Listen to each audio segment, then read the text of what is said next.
friends. And please remember to subscribe to both our YouTube and Facebook pages at The One Mic Show, and follow us on Instagram at One Mic Show. And now we are on TikTok at The One Mic Show. So make sure you follow us on TikTok too. We're also taking live calls tonight, 202-683-4570. Press star 5 to speak. So please save that number. The number again is 202-683-4570. Press star 5 to speak. Later tonight, we'll talk about why Kenyans living in the US are never fully settled. Unlike many other immigrant groups, Kenyans abroad focus most of their energies and investment money back home in Kenya. Is this a good thing, or does it take away from the experiences in the places that we live? Please start dropping comments and let us know what you think right down there in the comment section. And reminding you again that today we have a special guest in studio. We will let you know shortly who it is. We have a special guest host in studio. Na bila kusahau, napokea mziki toka DJ wetu machachari mleta habari DJ Omoshfire. Who is late? Na tutadunda kule viwanjani na Mika Ochjes namba 7 mgongoni akituletea habari za michezo. Na moja kwa moja toka Kilimanjaro Studios ni mimi mtangazaji na mwanahabari wako mpendwa Ali Badawi. Kwetu wananiita mteule na wengine mniite mjukuu wa Masai, because I'm Kenyan by blood, American by design, Masai by choice. Sichagui, sikagui na sibagui. Karibuni. Now, let's talk politics. Now this hour we'll be talking to Udi Mathenge regarding the challenges of relocating back to Kenya. Is it worth moving back after spending a majority of your adult life in the US? We'll also talk about the reverse culture shock that children experience when moving to Kenya for the first time. So please drop a comment below and tell us where you're tuned in from. If you're tuned in from Maryland, if you're tuned in from Texas, if you're tuned in from out of the United States, please drop a comment down there and tell us. And I'm your host and producer, Ali Badawi. It's Friday, the 22nd of March, and we are streaming live from Kilimanjaro Studios outside Washington, D.C. Please remember to follow The One Mic Show on Facebook, Instagram, and YouTube, and now on TikTok. On panel with me tonight is Mr. One Mic Kamakawa. Our sports anchor Mika Och is out tonight. We have our resident DJ Moshfire, who's going to be on the decks. And we have a special guest host who will be introducing shortly. And also not forgetting that our super producer is none other than Mubelwa Bandio. Now, before we get started tonight, I see, a lot of people are already tuned in, and my, oh my, people already having so many, or rather, people are having so much to say about the topic and the conversation we're going to have today. I can see Sleod War is in the building. I can see Afro-Jamaican is in the building. He's saying it's cold in Canada, but it's not snowing. So to me, Canada is always very cold. And then, so we have a couple of people here who are already tuned into the show. And I have a comment here coming from Nyakwar Nyarugenya. Nyakwar Nyarugenya says, as a diaspora returnee, Kenya is not worth it. It's just overhyped, but your probability of succeeding is much higher here in the US than Kenya. Though there's definitely better food and social life in Kenya than the US. That's Nyakwar Nyarugenya. He's flying off from the very beginning. Washake Ndirangu says, I'm interested to hear if Udi's experience is the same as mine. For those who know, Washake also had this experience of living in the US and then going back and trying to live in Kenya and then quietly coming back to us and living with us again. So these are the conversations that we're going to be having today.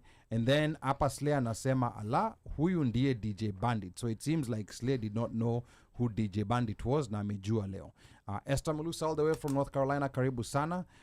Esther says Kenya is my preference, always been. Now, Esther, please tell us, have you attempted, since you came to live in the US, have you attempted going back to live in Kenya? Because these are the things that we're going to be talking about tonight. And before, we introduce our guest, we have a guest host in studio who I'm going to let go ahead and introduce herself. I mean, some of you, I think all of you might already know who she is, and I can guarantee you it's not Ruth. Ruth is not in the building tonight. Pablo Polesana. Maybe you are waiting for it to be Ruth. Ruth is not in tonight. We have a different guest host tonight. Utajua ujui boss. Yes, so without much further ado, guest host, karibu sana ndani ya One Mic Show. Asanteni sana. I'm so happy to be with you, my brothers. All right. Kila siku nikija hapa nikiwaona, yani hata damu yangu inachangamka tu. So I'm just excited. Yes. Mambo imechemuka. Yes, Okay. yes. Maybe for those who've been living under a rock Yes. and don't know who you are, introduce yourself kidogo and what you do. In Swahili. Mama Africa. Kwa jina langu mimi ni Ana Mwalago, pia najulikana kama Mama Africa Ana. Mimi ni msanii, ninaimba, ni mwigizaji. Mwigizaji ni nani? Unajua One Mic haelewi hiyo. Mimi pia mimi nisemaje? Mimi mshairi, na mengi mengine zaidi. Pia mimi ni mama, ni mke, ni pia mwalimu, nafundisha Kiswahili. Okay. Ndio. Yani profesa. Ndio. Karibu sana. Na hapa kuna wazazi wengi ambao wanataka watoto wao wajifunze Kiswahili. So kwa hivyo mmesikia Ana Mwalago pia ni mwalimu wa Kiswahili. Kwa hivyo muwasiliane naye mkitaka watoto wenu wazungumze Kiswahili watakaporudi nyumbani. Kabisa. Kwanza nina kampuni yangu inaitwa Swahili Halisi. Nenda swahilihalisi.com jisajili pale. Damn. Amelipa ushuru. Invoice anapokea. Sawa. Lakini sawa kabisa. Karibu sana Ana Mwalago. Nashukuru sana. I'm so happy to be here with you guys. It's an honor. Yes. All right. Akinyia Doyo anasema Ana love, and then I have Sleodwar here anasema please tupe shairi moja before end of the show. So you hapo stay tuned. Sawa. We don't know whether shairi will drop during the show, but we're going to get started right away. Afro-Jamaican, this is our Jamaican friend who's tuned in from Canada. He lives in Canada. He's our Kenyan friend of Jamaican descent. He loves Kenya, and he's saying I'm so lost. He's learning Kiswahili. Yes. Actually, he takes every Saturday, right? Yes, he takes Kiswahili lessons. Oh, wow. So Afro-Jamaican, we are going to connect you to Ana Mwalago, and you can tune in to her classes. Yes, yes. Afro-Jamaican is decided he wants to settle in Kenya. Wow. Yes. So do not discourage the brother, or is it a sister? It's a brother. Discourage. Man, it's a brother. He's the one who's more encouraging than us. Oh, yes. Okay, all right. But anyway, back to the topic of the day. I mean, of course, we know that moving back home to Kenya has been a dream that most diaspora Kenyans in the US have been aspiring to. And a lot of time and preparation has been going towards the vision of enjoying life back home. We've had a ton of success stories of diasporans that relocated back home, but we rarely talk about the challenges and realities that this reverse migration comes with. And of course, on the show tonight, we have our special guest who's going to be tuned in, who's reaching us all the way from Atlanta, Georgia. His name is Udi Mathenge. Now, Udi is a diasporan who moved back to Kenya from Baltimore, but returned to the US after 5 years of living in Kenya. Udi Mathenge, karibu sana ndani ya One Mic Show. Can you hear us, Udi? Yes, I can hear you. Okay, loud and clear. And before we get started, unfortunately, Udi is not going to be on video. Your case tutafanya baadaye, but the show must go on. Under protest. Yes, the show must go on. Under protest. Yeah, but sauti yake tutasikia. It was good to hear Anna's voice. Anna, she and I went to Kato pamoja. She told us actually. Yes. So you guys there's already a connection. I am telling you. Yeah, I know. They were on stage pamoja. No. Oh. Unique. We tulienda Catholic University of Eastern Africa. But how do I know they were not on stage at Catholic University of Eastern Africa? Huyu alikuwa jamaa wa Bicom. Now. Okay. How ndio watu walikuwa nasukuma zile vitu za sijui if they okay. Now, was Udi always camera shy ama ni mambo ameanza juzi? Udi alikuwa kamera shy. Wacha nitetee Udi. Unamtetea sasa. Hapa I think kuna bahasha imetembea. Yes. Na mnajuana kwa vilemba gani? Kwa vilemba vya kusoma pamoja katika chuo kikuu. Swahili, kweli she is a professor. Yes. Okay. So I won't even go back. This is a show, so other people are listening. Yes. So me and Anna, we go way back. Yes. Okay. Aya, sawa. Now, before we get started, Udi, quick comment here coming from Esther. Esther says, I lived in Kenya for 2 straight years during COVID, and I loved it. I was in the village, and it was like heaven. If I had good money, I would not have returned to the US. I am an economic refugee who only left because of bad leadership back home, which directly affects people's lives. That's very interesting coming from Esa Mulusa. And of course, part of the reason why people are leaving is because of poor leadership. But we're gonna kick things off with you, Udi, with your story, and maybe for just people, maybe most people who are tuned in, are not aware. Where did your journey begin, and maybe what led you make the move back to Kenya? So just give us the story from the beginning, from when you came to the US, how long you are here, and what made you move to Kenya. Udi, twende kazi. Okay, so I moved here when I was 20 years old, came to college, Okay. started my career. Okay. And then I always wanted to move back home. But then when my career started, it just, time goes by. And then got an opportunity to move back home after the Diaspora conference. Now, when you talk about Diaspora conference, we've had multiple Diaspora conferences. So maybe you could start as what year did you come to the US, so that people can get perspective how long you lived here before you exited. Udi. So I came here, 2020? No. The first time you came to the US, the very first time you came to the US. 2000 and early 2009, or maybe 2019, 99, maybe 19. No. He Catholic University. He was. No. 2019. No, 2009. So I came after 2009. No, your first time to come to the US. Yes, it was after 2009. No. It's early 2000s. Early 2000. Yes. But this is Udi's story. Because I know. But so Okay. but how do you know it better than him? And he's the So- one that's so- remembering and not remembering. So Udi, when did you first relocate? Okay, to when the- did you first when meet did you one first Mike move as to he the was US? wearing his Tusker t-shirt? And Timberlands? Funda nyinyi. Yeah. Oh, okay. Well, yeah, one mic. I remember Timberlands. Yes. When are we talking about? Are we talking about? No, when you first When you first moved to the BMO. first time your Yeah, first when you time to first come moved, to the yeah. US Yes. to Baltimore, Maryland. What year was that? Let me check. I gotta Don't- check my calendar. Don't check your passport because you know probably you didn't come in legally. So I don't know why you're checking your passport. No, I'm not checking my passport. Oh. One mic. When did I meet you? I think 2009. I'm gonna say 99, 2000. Oh, That yeah. sounds about right. Yeah, because you Yeah. Yeah. Because that story of his of 2000. Yeah, that 2009 did not Yeah. look. Yeah. There was some milk Inasmuch- it was yes. not shaking in there. That milkshake was a little off. Sawa, lakini endelea na Okay. story. All right. So yeah. So I came 2000. Actually, yeah, 2000 in January. Okay. All right. Okay. The new millennium. Yes. Yes. Okay. All right. Then from when you came in, were you coming here? Did you start working right away, or did you first go to college? Take us from that journey. Get us started from there. Before. No, I came. Yeah. I came straight to college. Okay. All right. So Go ahead.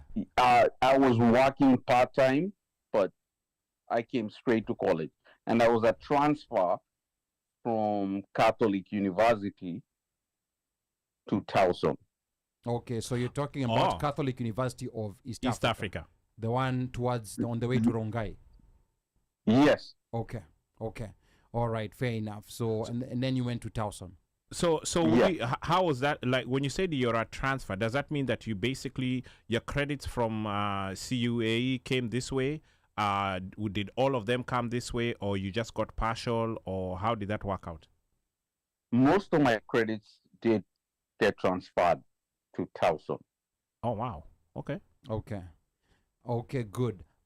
So I ended up being a third year at Towson.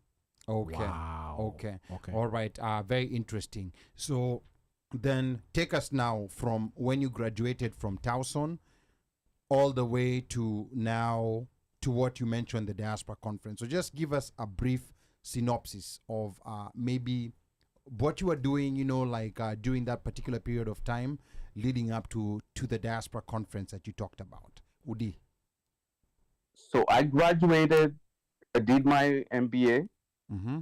at University of Baltimore, Okay. was working with public accounting. Okay. So I worked with a couple of the big accounting firms. And then when I went for the Diaspora Conference, got an opportunity to be able to get a job offer. Okay. What In year was Kenya. this? What year was this when you went for this Diaspora Conference, Udi? 2011. Okay. All right. Now, what happened during this Diaspora Conference? It was just, I would say luck, because I actually wasn't planning to go for it, to be honest. Okay. It was one Mike who actually picked me up and said, let's go. So just to provide context, the Diaspora Conference was a conference that was organized by the Kenyan Embassy. Okay. And Yeah. so what happened was big companies would come in. So ideally, they're coming in to, more or less, you can say they're coming in to sell their wares, to pitch, and then Kenyans would be invited. And I think it was, who was it? Was it either Odembo or Jean Kamau? At that Must point have in been time? Odembo. No, I at that It was time, I Adembo, think right? it must have been Ambassador Elkanah Odembo. Elkanah. think it Yeah, was, it was yeah. around that Yeah. time. Yeah. So ideally, and I think even we emceed some Who is we? small- Speak we. Me, Ali. Yes. This was Uh, in, I think this was in Crystal City in Yes, in Virginia. VA. In VA. Yeah. Okay. Yeah. So on that first one is when like, hey, Udi, Lebu, let's go. So was this the first one? The of very fir- first one. This was the first The one. the first one. So yeah. they were. That very was first the one. first. Yeah, go Yeah, ahead, it Udi. was the first one. I actually didn't even want to go, but one Humphrey basically said, "Let's go." He actually came to pick me up Okay. and said, "We go." Okay. And I said, "Okay, let's go." That's when you should have And- said where. And I just went there, and I wasn't even prepared. Then I just put on my suit, just went, and So how, the how irony. yes, go ahead, Udi. Yeah, the irony is when I went there is when I met the CFO of a multinational company that were looking for people to relocate to Kenya and Africa. Okay. So he gave me his card. And I said, I'll send you my resume. Hmm. And I sent him my resume the next day, which was forwarded now to HR. Okay. So it was just luck. Okay. Wow. So basically, you got a job in Kenya at a diaspora conference. You At the met, Diaspora Conference. yeah. So you through met. his network connection at a diaspora conference. Let's put it that way. Is it through someone you just met? No, This it's the person you got it. CFO. Was it someone you knew from before, or you just No. met them at the diaspora conference? I met them at the Diaspora Conference. Okay. So these diaspora conferences actually they work. They actually work. Yeah. Now, back then, especially like the first, I think I'd say the first 3 or so, they companies from Kenya or that operated in Kenya, it's almost like they were coming here to get returnees, as we would say, or sisi watu wa diaspora, to go back Yes. home, to move home and actually work at home. So you would find big names. You know, I'll try and throw some names out there. Let's say hypothetically Microsoft. Maybe you have there was, you know, Google wasn't, you know, big then, but you know, Yeah. you would have like some of the companies that the multinational companies that operate in Kenya were actually recruiting from here to get Kenyans to move back. Okay. And so having this platform was actually very good for them. And some of them were even sponsors of that whole entire thing. So it wasn't only just like, say, Kenya Gava / the embassy, or through the embassy coordinated, but they had other folks who were there. And Woody was, I would guess to say, one of those people who was kind of almost, in a way, given an interview on the spot and then brought his resume in. But there are stories like Woody's for people who are doing that from those conferences. And I would actually like to say, it's, the company is General Electric. That's the one that actually took me to Kenya. Okay, so you moved back to Kenya to work for General Electric. Is that correct? Yes. Okay, all right. So that's a very interesting point, because I think this is now kind of like the turning point of your story. And this was now your first time. What year was this that you were moving back to Kenya? I moved in 2012. Yeah. 2012.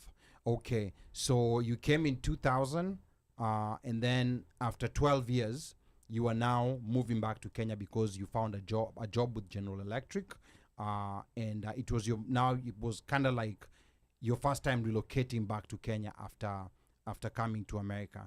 Now, my key question is, many in the diaspora contemplate the move back. I mean, of course, for you were moving, not to get started. You're moving because you found a job, and people have different reasons why they move back.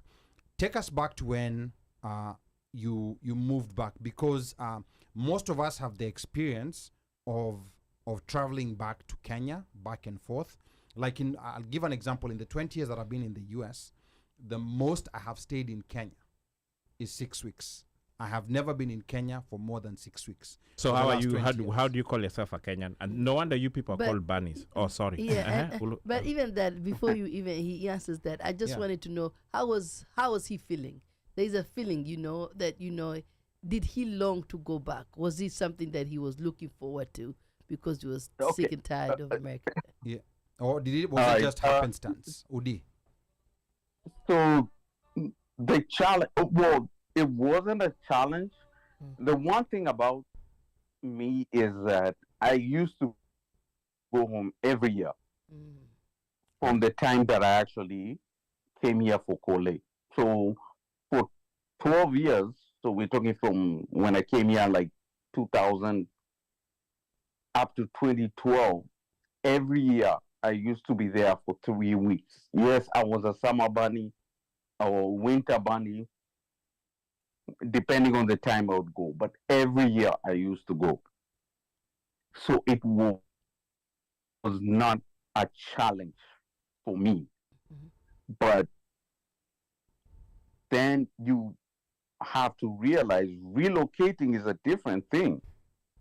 Okay. Talk to us about that. What do you mean it's a different thing?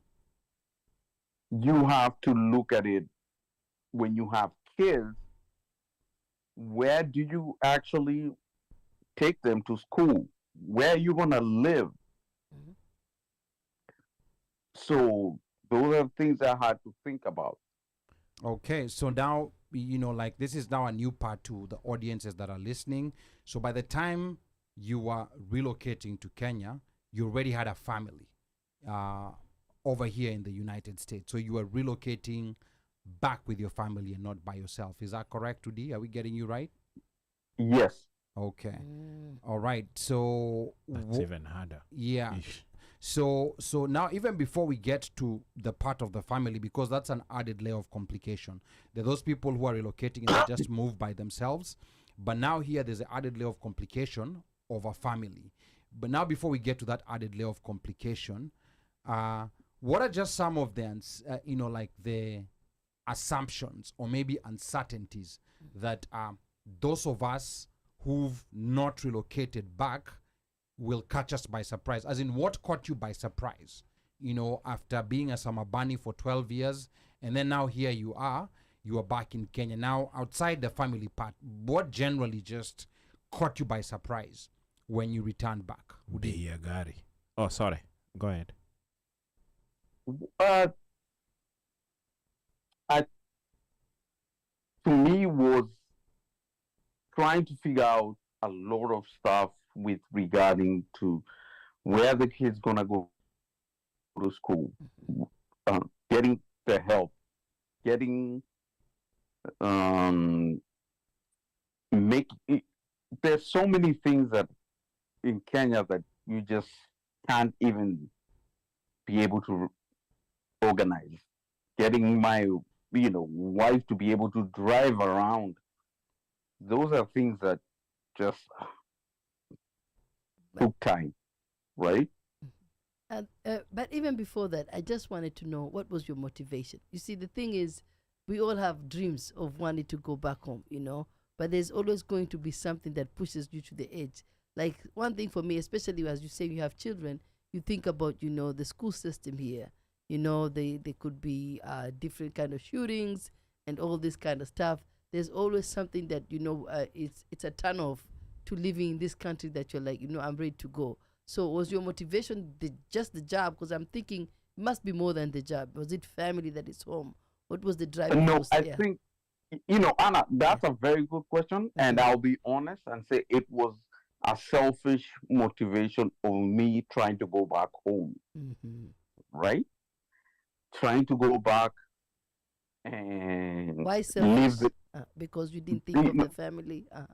not even, sometimes it's the Kenyan life. Well, I can be able to go out every time. So I miss that. Okay, the soft life.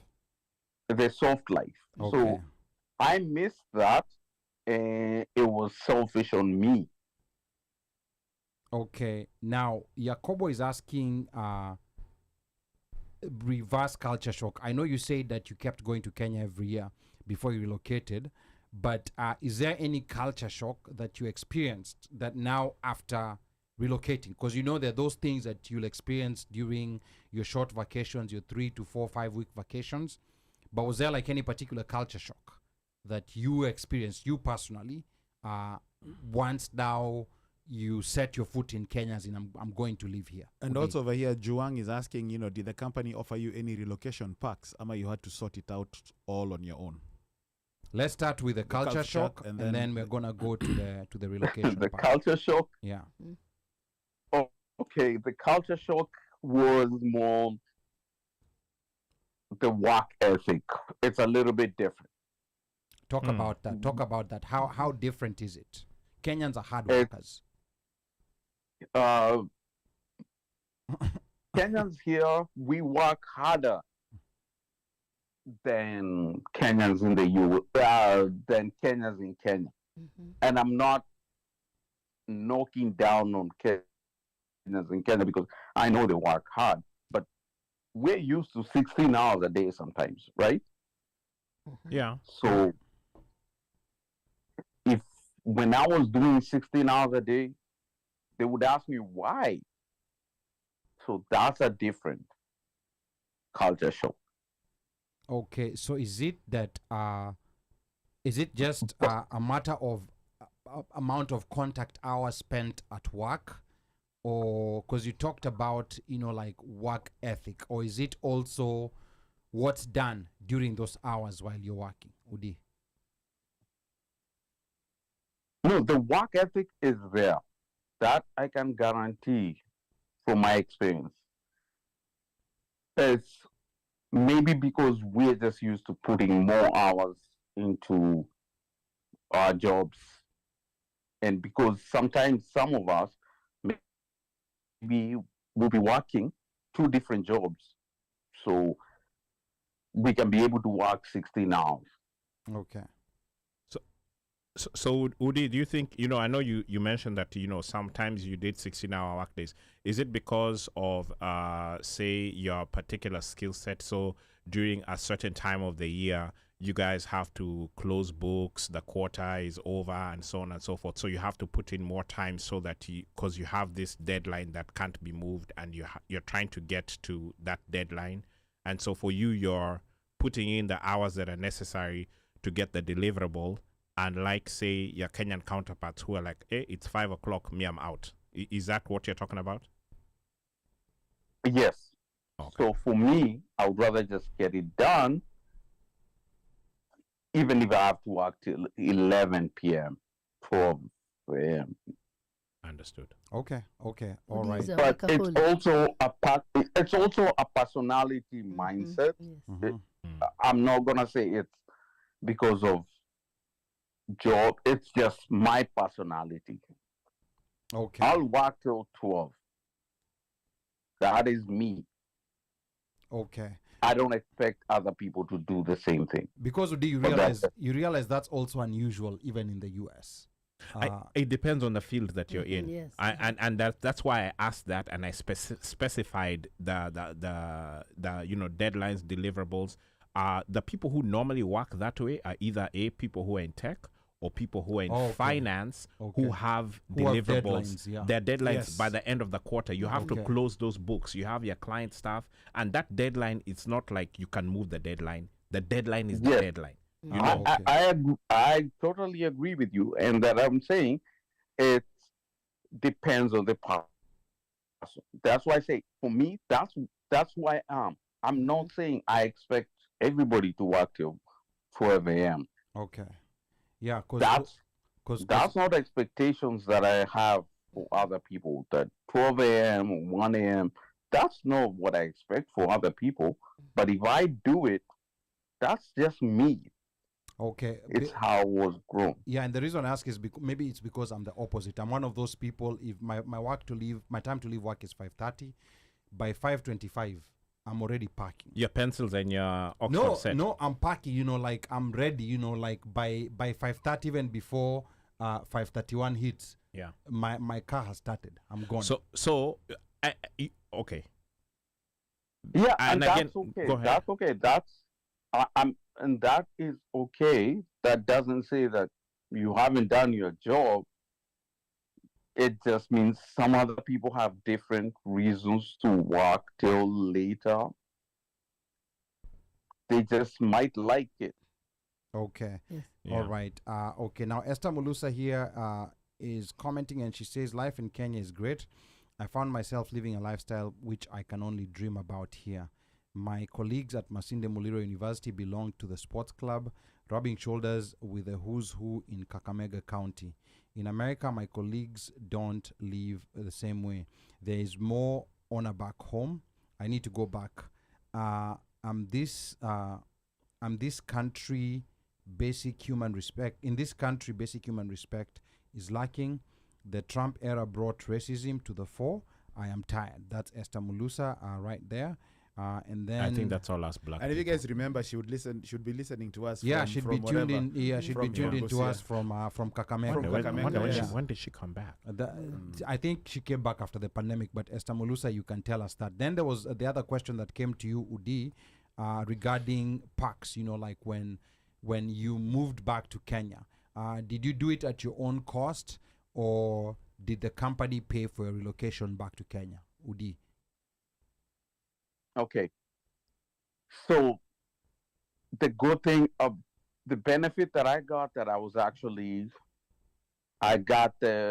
they paid for me and my family to move back to Kenya. Wow. Okay. So when I say making those decisions, you don't have to just think about just randomly make those decisions. They paid for my relocation and paid for my kids' school fees. Oh wow! So for the entire time that you were in Kenya, they paid for your kids' school fees. Yeah. Okay. And what does paying for a relocation entail? I mean, of course, you've mentioned school fees. What else does it entail besides paying for your tickets and paying for the school fees of your children? What else does it entail? Moving expenses, and also it was like a way, like, to be able to settle. Did they find you? Did you have a choice in where you would want to live when you go to Kenya? Because I think that also motivates somebody in terms of relocation. You're living, places that efficient, convenient? Did you have a choice on that? Yani haukuenda Iceland au ulienda kule Mayolo? Well, I think this is getting more kind of like private, but I'll Okay. actually be honest. Uh-huh. The good thing, I was able to stay with my parents.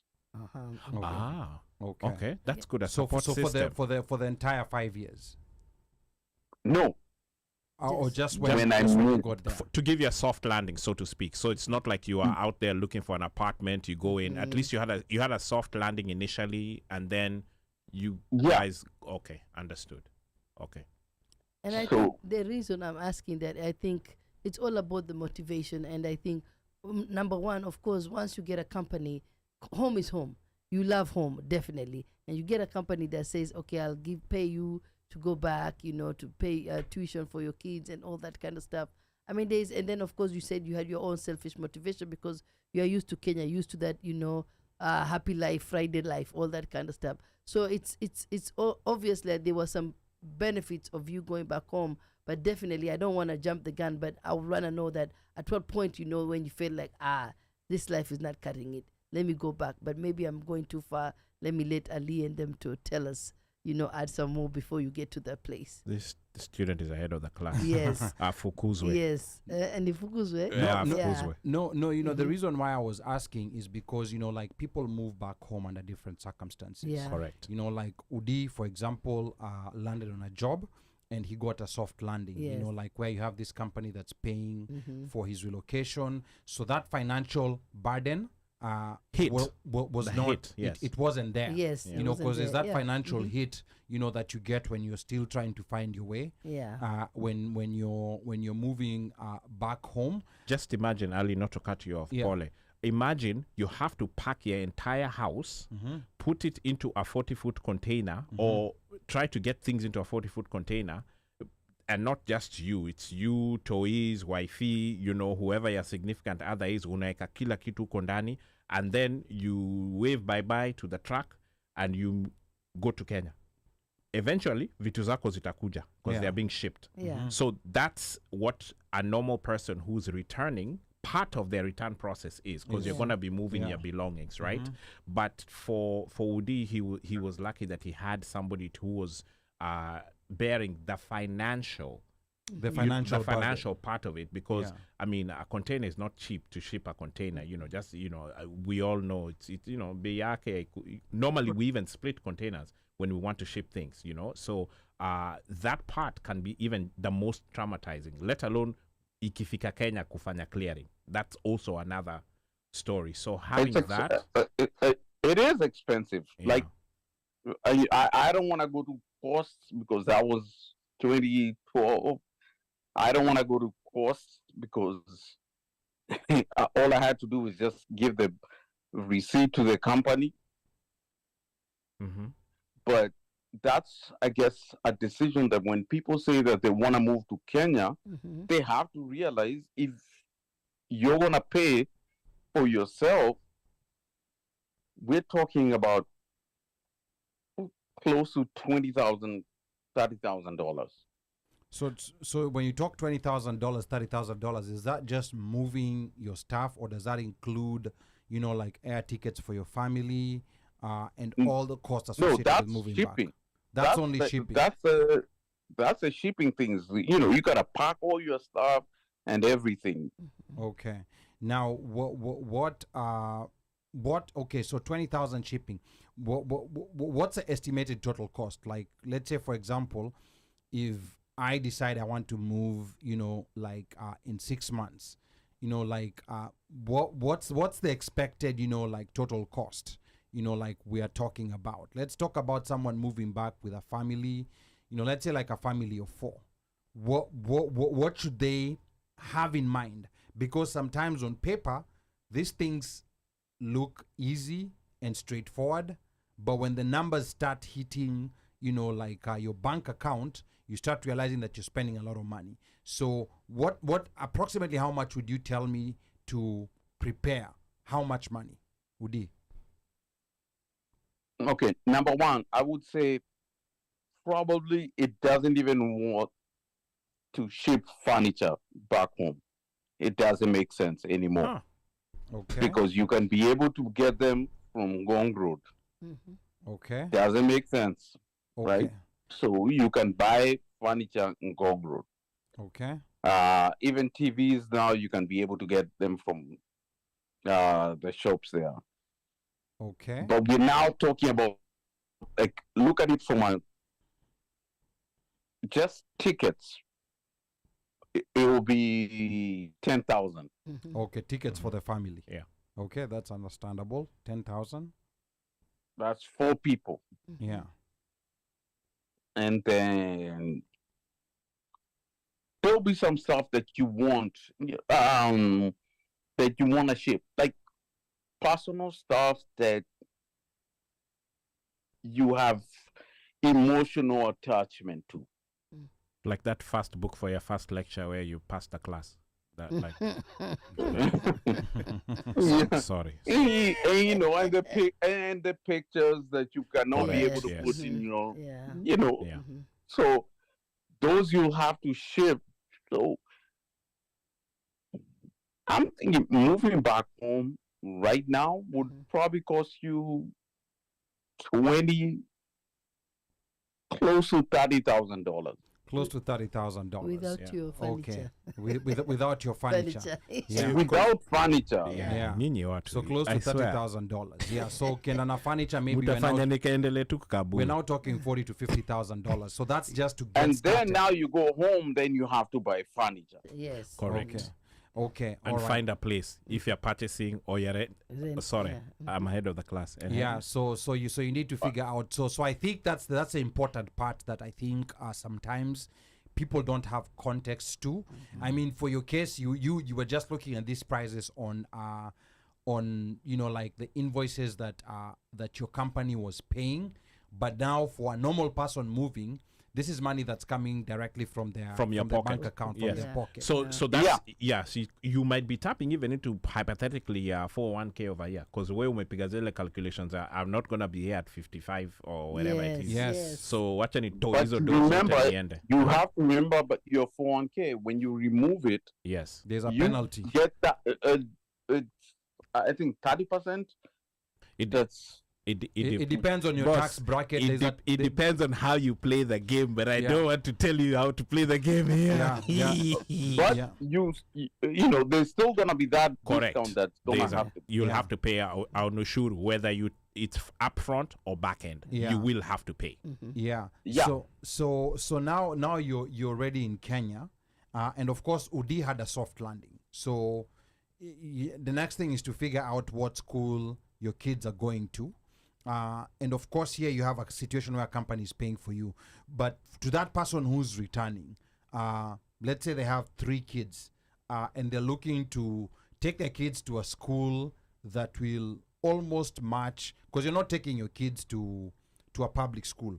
You know, you're not taking them to BD primary school Unapeleka Makini? or Kongoni primary school. You're taking them to a school that is a match or something close to what they had experienced here. Correct. So Udi, maybe just take us through, like what schools these are and what your exactly options are. what your options are and what the options are pocket-wise. Like how much are you looking to spend per term or annually in school fees? Udi. So, at that time I only, I had 2 kids, but the youngest she didn't have to go to school. My oldest, she went to, what is that school that is there in Lavi? Can't even kumbuka. Lavington Primary. No. Private school. Girls. Or you're talking about Strathmore in Lavington. You have Strathmore. You have St. Mary's. No. Across from the Coop station. Okay.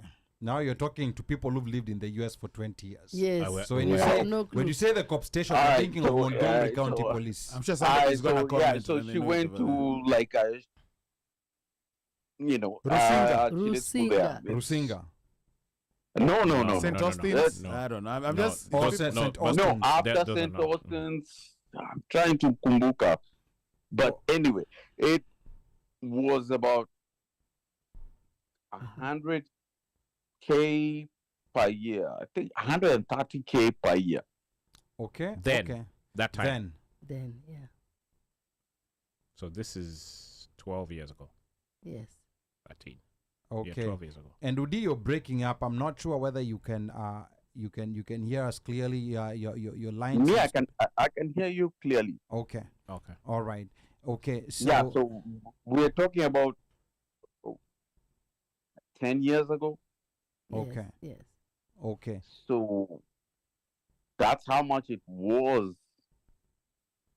And that was just basic fees without adding other expenses. So what about the transport and all that? Is that added? Is that part of the fees? Like the school Generally, bus? the cost of going to school.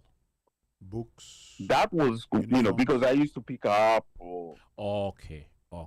Yeah, So she so- wasn't in a school because bus. we lived like about 10 minutes away. Okay. Hapo Mudhangari. So, Okay. By the Mudhangari police station. Okay. Around that. Yeah. Area. Okay. yeah, right there by Mudhangari police station. So you can imagine, I don't even know how much now it costs. Yeah, that cost that you're quoting sounds more like what you'd be paying Per term. per term. Yeah, that sounds like more per term. But what generally are you looking at in the schools? Because you've met, like other diasporans who've moved back. What generally, what kind of range schools do they want to go? Because there's that range of schools that are in that quadrant that you mentioned, the St. Mary's, the Strathmores, and these are not the top. Pony, These are not the top tier Kavina, schools. These are maybe tier 2 or maybe even tier RVA, tier ISK. 3. Like this. So now you look at people wanting to go to Rusinga, Okay. McKinney. St. Mary's, Strathmore. Mm-hmm. I'm trying to think, and all of those are located within the Lavington area, Okay. right? Okay. And most of them are probably like about, at this point, probably 200,000 a term. Okay. So we're talking about around Between 600,000. between 100 to 200,000 Kenya shillings. No, yeah, so 200,000 Yeah. a term. We're talking 600,000 per child per year. Per child, yeah. Yeah. There's Nairobi International School that's right there. It's, Okay. I think, almost $1 million for a year. Okay. So that's a bit too far. Let's stick to these ones that are 200,000 shillings a term. So that's 600,000 a year.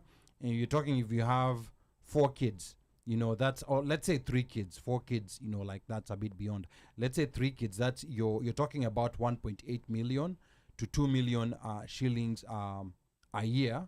And when you convert that to dollars, dollar ya Ruto, has been fluctuating. So we don't know. I don't know where the dollar is right now. 132, I think. As So of last check. so we are talking. How much would that be? 2 million in US dollars. Approximately how much would that be? And that's just expenses in education in 1 year. I think it's about 20K. I could be wrong. No, it's not 20K. 20K is back when the dollar was 100 bob. It It's would about be less. 15,000. About $15,000. Using a $1.30 exchange rate. Using 130 shilling 130. exchange rate. Yeah. Yes. Okay. All right. So you're talking about $15,000 a year just in education expenses. And then of course you had spent on your relocation.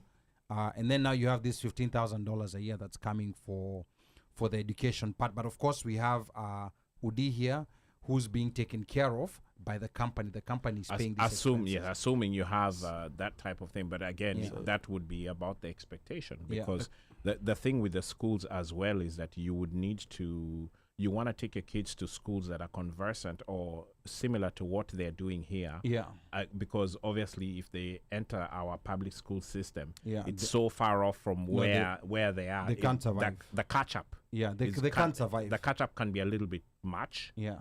So obviously as a parent, then you're like, you know what, I'm going to take my child to these other schools. And even if you look at the public schools we went to when we were growing up, unfortunately, right now you would not be taking your child to that school.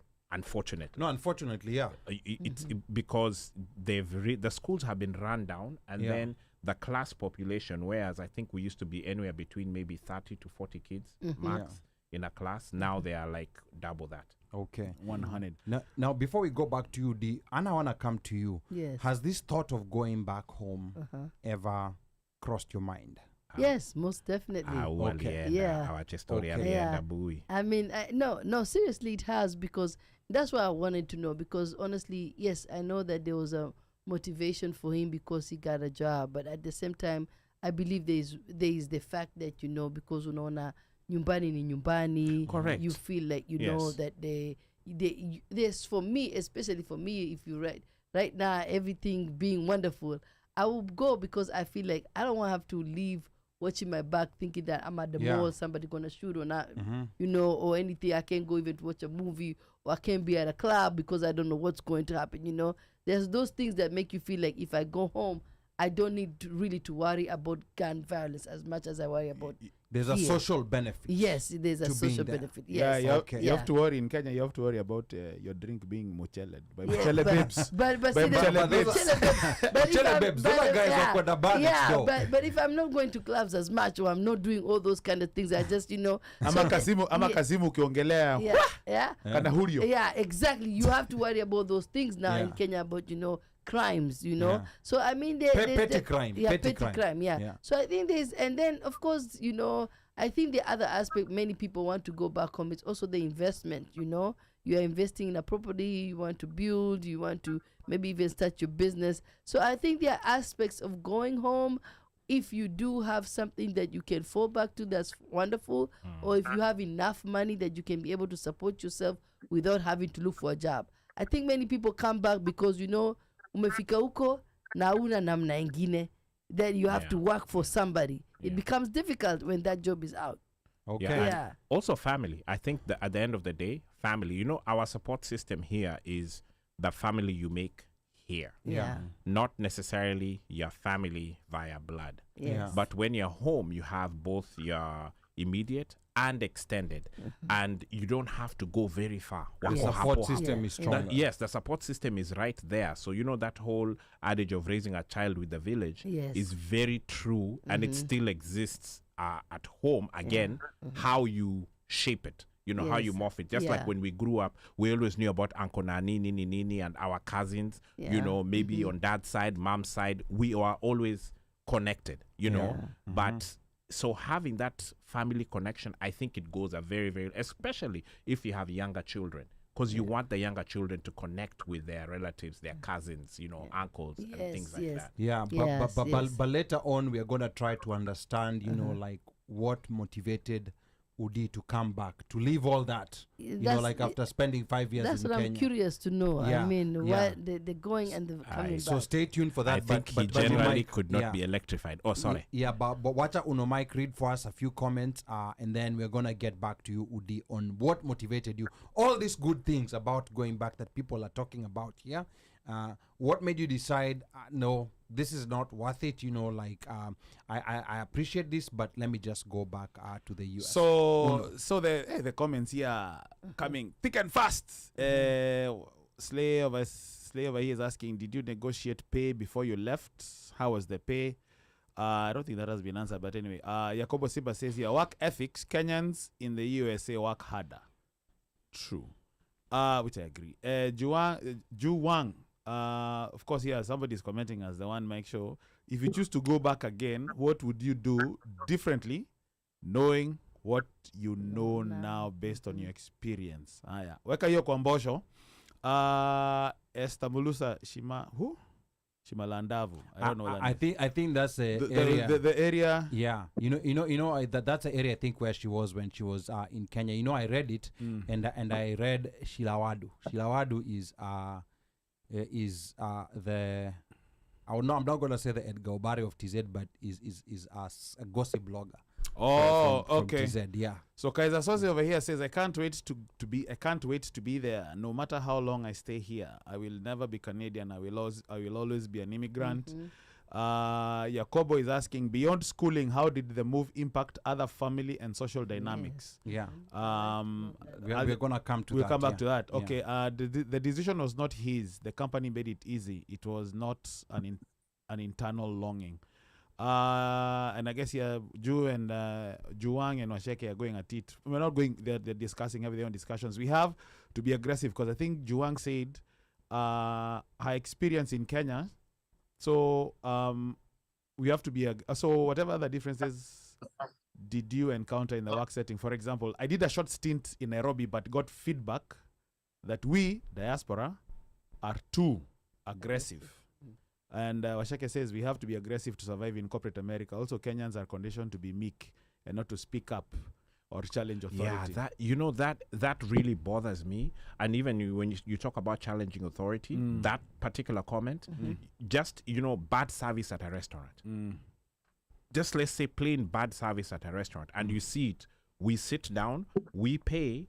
Have our money out, blah blah blah. But the treatment we get as black people and a mzungu sitting next to you, It's very different. very very different. Wow. And this guy doesn't know whether ntampa tip or not, Nitampatia, lakini yeah. ashaniweka kwa ile box ya hauna do. Hauna Yeah. do, hautamtip.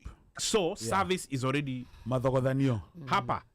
Waiter wawili hapa kwako, one, and then you pray and hope that they'll even come back. Let me tell you, sit with Ali, rangiata hapo, utatitiwa sana. Come on, Sasa. Yeah, you're right. Cool kids. You're right. So You're right. Juwan says, Man. absolutely. I think I was a bit taken aback as I wasn't aware. Self-awareness, as some things are second nature, like getting straight to the point in meetings. But the culture there expects pleasantries first before business agenda. Louis Muya says, I relocated in 2015, loved it, lasted a whole 2 years. I'd have stayed if I had the same career opportunity I have here. I also planned poorly. Most people are unable to adjust to poor planning. Historia, I'll go back home and get a job or start a business doesn't cut it. Your foundation has to be rock solid before you make the move, although the gamble paid off for some. Wow. Yes. Let's see. Washeke agrees with Louis. 10K for tickets. Kaiser Soze is still pondering about the 10K for the tickets. I think Udi might have gone business class. Might have gone business class. No. I mean, let's But- say 10K 4 people. Let's That's say business. 1,500. no. Hey, it's not what business class? It's the- Which business class have you flown, Ali? Me, I've never flown. I've passed by business class. Okay. Me, I passed, but I passed when I'm going. So let's when say I'm going huko nyuma. Business Let class us- is 6K. Let us just say this. I've actually flown business class once, and that was just a courtesy from the airline. So let us say this. Yeah. It's not 10K. Let's give it between 6 and 7K with current prices. With A current family of prices. 4. No No, way. no, way. because it's if more. it's 1,500, no. It's not 1,500. 1,500. Even 8 to 10K. 1,500. It depends. Yeah. No, no. Yeah. 1,500. Yeah. It depends. Yeah. It depends. No, Because no. right now you're at 2,000. Okay. Sequel buyer. A ticket But is I like think 2K. I think it depends on what time of the year. And you're traveling. what time you're Yeah, traveling. because if you're traveling Let's like say- let's in say that- March, Yeah, in but we have to February, do March. that. We have to do the averages, Yes, right? exactly. You have And to if do we average, do yeah. the averages, you're still gonna come out to about maybe 1,800. Okay. Okay, so 10K. So Yeah. 10K is fair. So if we use 10K, that's if you plan for 10K, uko na kabafa, maybe unaweza kuwa na Yes, bafa ya inaweza 2K. bakia. Ama even Yeah. 4. Na hiyo bafa ya 2K ni Yeah. currental Wale watu 1.5 wanafinya months. pesa wanaona hey, wacha tufinye. One man, Dekegwere kedo demo I Kikuyu. fly. Yeah, Like Udi. I'm like Ocho Cinco. I fly Spirit. I'm like or like Ali. And I'm yeah. with you, Ali. Oh yeah, mi bora $300. nifike. Yeah. Atlanta to Baltimore. $300. So Esa Mulusa says here, I think the guest is overstating figures. Anyway, fanyani whatever cost. But those But- figures are averages to kind of give you a guide, because if you say 5K, that's that's a lie. But I think also there's a different perspective if Proceed, if you're living in the city, if you're relocating to Kenya to live in the city, or if you're relocating to live in the village, there's definitely a very big Do you mean difference. village or county? You know, because kuna difference pia, eh? Hata kama ni county, you know, like there's Some no people- there's no county that's as expensive as Nairobi. Kabati, Yeah. Kabati is no longer a village. Yeah, It's a city. You know, like there's no, you know, like where you're getting people paying rent. Especially, what about the Bay Area? Paying rent of 100K. Homa Bay. Over 100K a month. Bay Area, you're not getting those 100K rents. I mean, Yeah. Even if you want it, Aziko. Like Homa Bay. Aziko. Yeah, Boss Wait, yeah. Aziko. So Oh, it's wait, different. did Yeah. somebody say I was overestimating figures for living in Nai? No, I think No, I no, think no. she meant the fares. The For- flight. Yeah, The the flight. flights. yeah. The flights. Flights, yes. Yeah. The flight. It depends on the time. Yes. Correct. Come Yeah. on.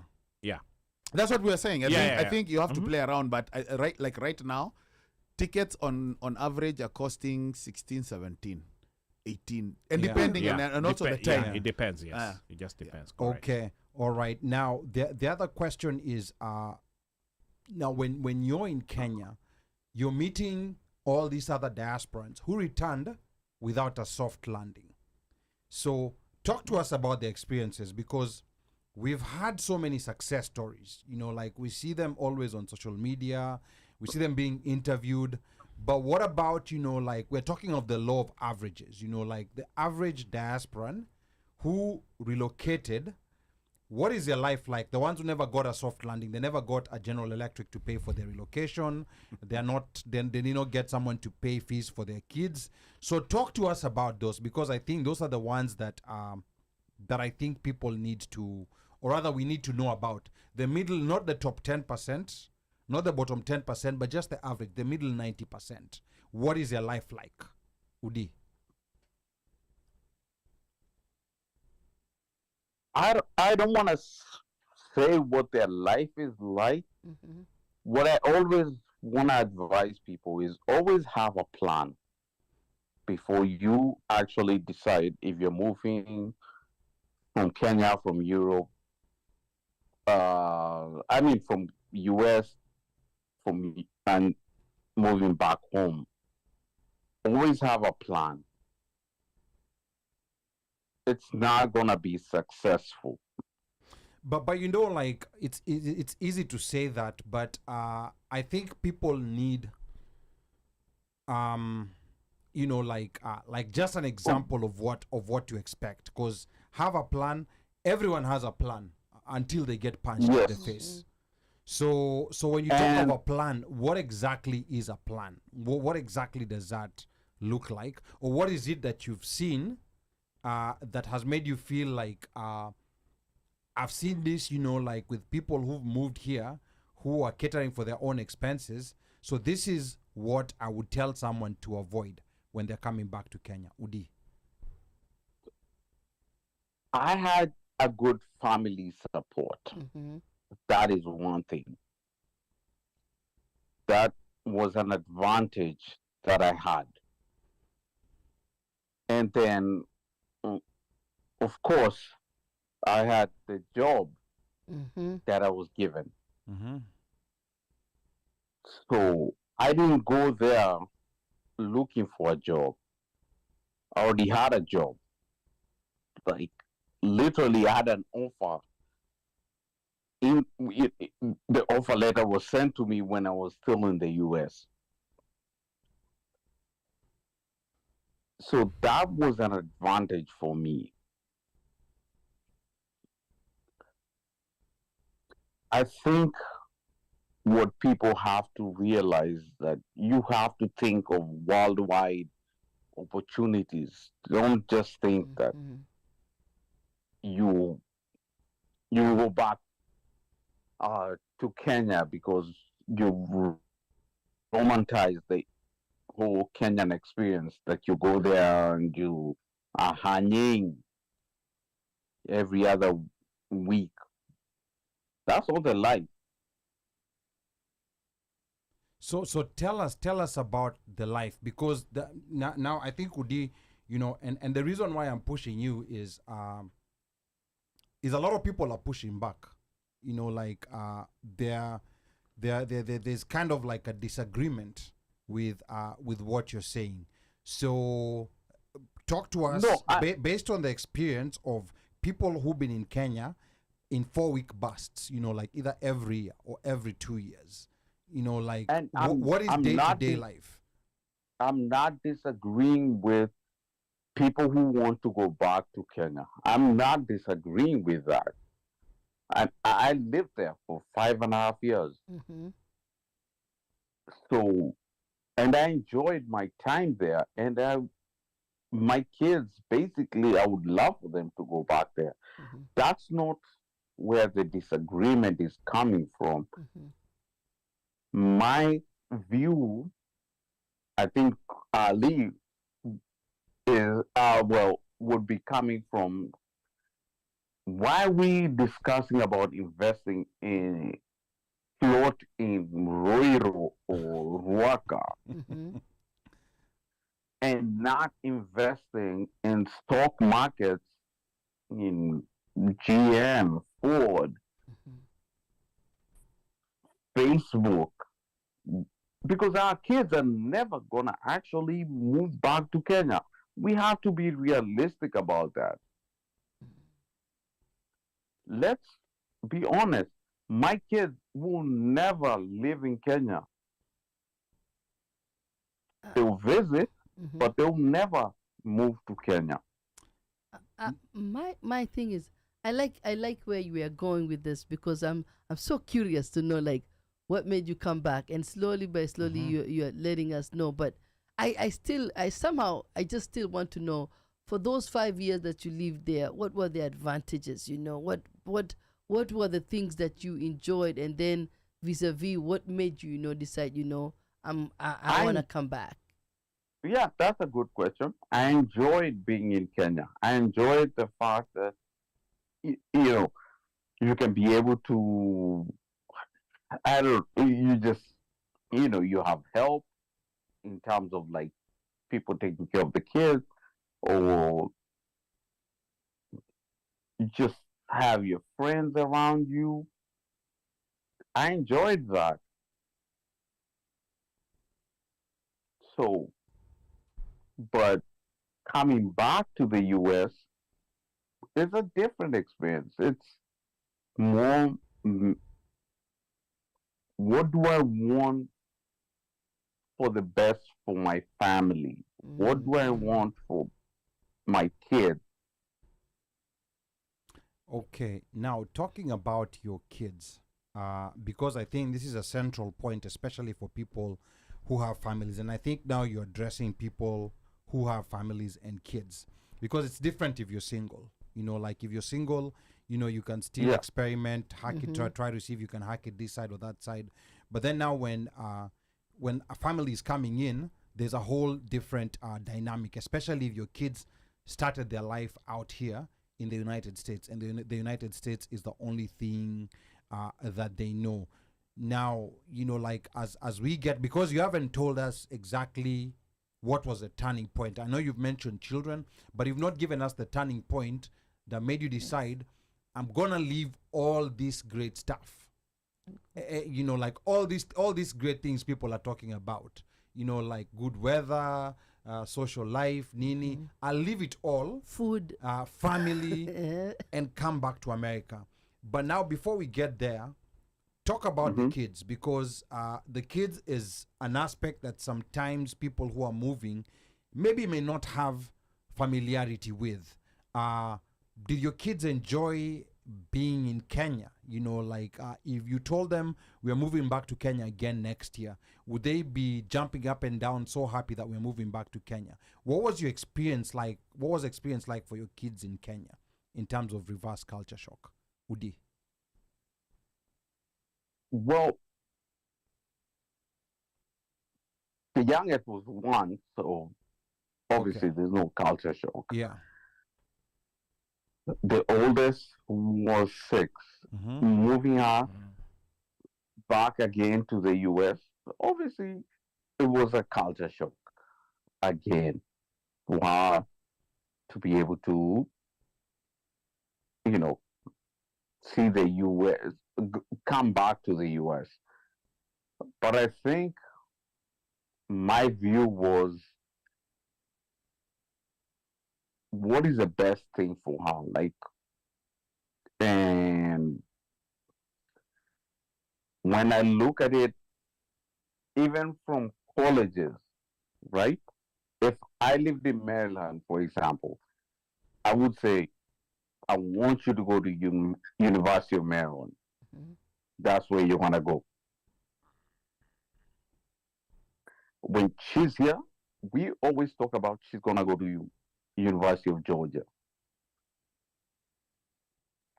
So that's what we talk about. So I think that's what motivates me, and then it's just being able to put them, and even if they don't go to University of Georgia, but maybe it'll be UNC, wherever they'll go to college. That's my focus. So your focus, your reason for moving back to the US was primarily because of your kids. So take your kids out of the picture, you probably not see any special reason to move back to the US. Just trying to see if I'm just trying to see if you're you know, like if that's the main reason why you moved back to the US. Well, that's primary. More of it is for my kids. Because when I moved to Kenya, it was selfish for me. Okay. And then now I later realized that I also have to think about them. Okay. Okay. All right. So kids is the primary reason why you wanted to move back to the United States. Yes. Okay. All right. Fair enough. Yeah, I could have stayed in Kenya and look, but the kids come first. Okay. Yeah. So I there's a couple of guests here who want, or rather listeners who want to call in. The number to call in is 202-683-4570. Press *5 to speak. Number again is 202-683-4570. Press *5 to speak for those who want to call in, maybe chime in. Maybe those who've had some experiences, and quite a number of comments have been coming here as we were They've been coming as we were having this conversation. Karibu sana nyokabi kabi. And how much have I been blasted? No, Don't worry about that. It's not being blasted. Yeah, I think it's just people opinions. having different perspectives. So let me we're gonna It's start from. okay. So let's start from. So there was that part where the number again is 202-683-4570. 202-683-4570, and then you press *5 to speak. Let's start from. Let's say Afro-Jamaican says, I agree, I am planning my move. This is Afro-Jamaican. He's saying, I'm planning my move and I'm not spending anything close to that. And then Esther says, even shipping is not that expensive. I shipped my household home in stages and I didn't even spend $5,000. So Esther, maybe you can give us your hack there on She how you was not can shipping furniture. and then That was for sure. let me see. Afro-Jamaican says is you can get a good school for $1,500 a term. Which good school is this? Afro-Jamaican should tell us. Maybe he should No. tell us which good school this is, Yeah. because it may not. Maybe it's one of those that's Because $1,500, that's you're talking maybe That's over. That's- That's the same price I was saying, like 1,500 times. Yeah. That's 150 Yes. G. yeah, so about the same price.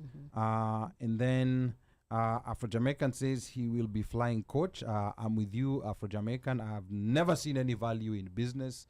I always just pass by people there and see them, and then tukifika when we're out of the plane. I can give you the tuko value in pamoja. business, but we can. That's a discussion for That's another a day. discussion I for can another give day. you the value in business. I Yakob- found out the hard way, Yeah, or should yeah. I say soft way? Yakobo Simba says hiyo idea ya ati biashara home for retirement is a very risky plan. Hey. From what I have heard, afadhali kufanya hiyo biashara huku ukifika kwenda uuze. And then Yakobo father says it was a family of 4. I'm guessing the tics plus other travel expenditures. Yakobo says the support system your families in Kenya has morphed to mush. People have become more Yes. nucleared, just That's like very the true. US. And but again, that's why I say that just as we do here, you have to shape that so-called family. So if you already have the tie, that person who flies back and forth every Yes, year, that's Yeah. we all fly back. Ali flies back. You have that tie. Yeah. You have your cousins. You have your nieces, your nephews. Then you come back with your family. You guys bond. Okay. You join it. But if you have that disconnect, you'll be a village of zero. Yeah. Definitely.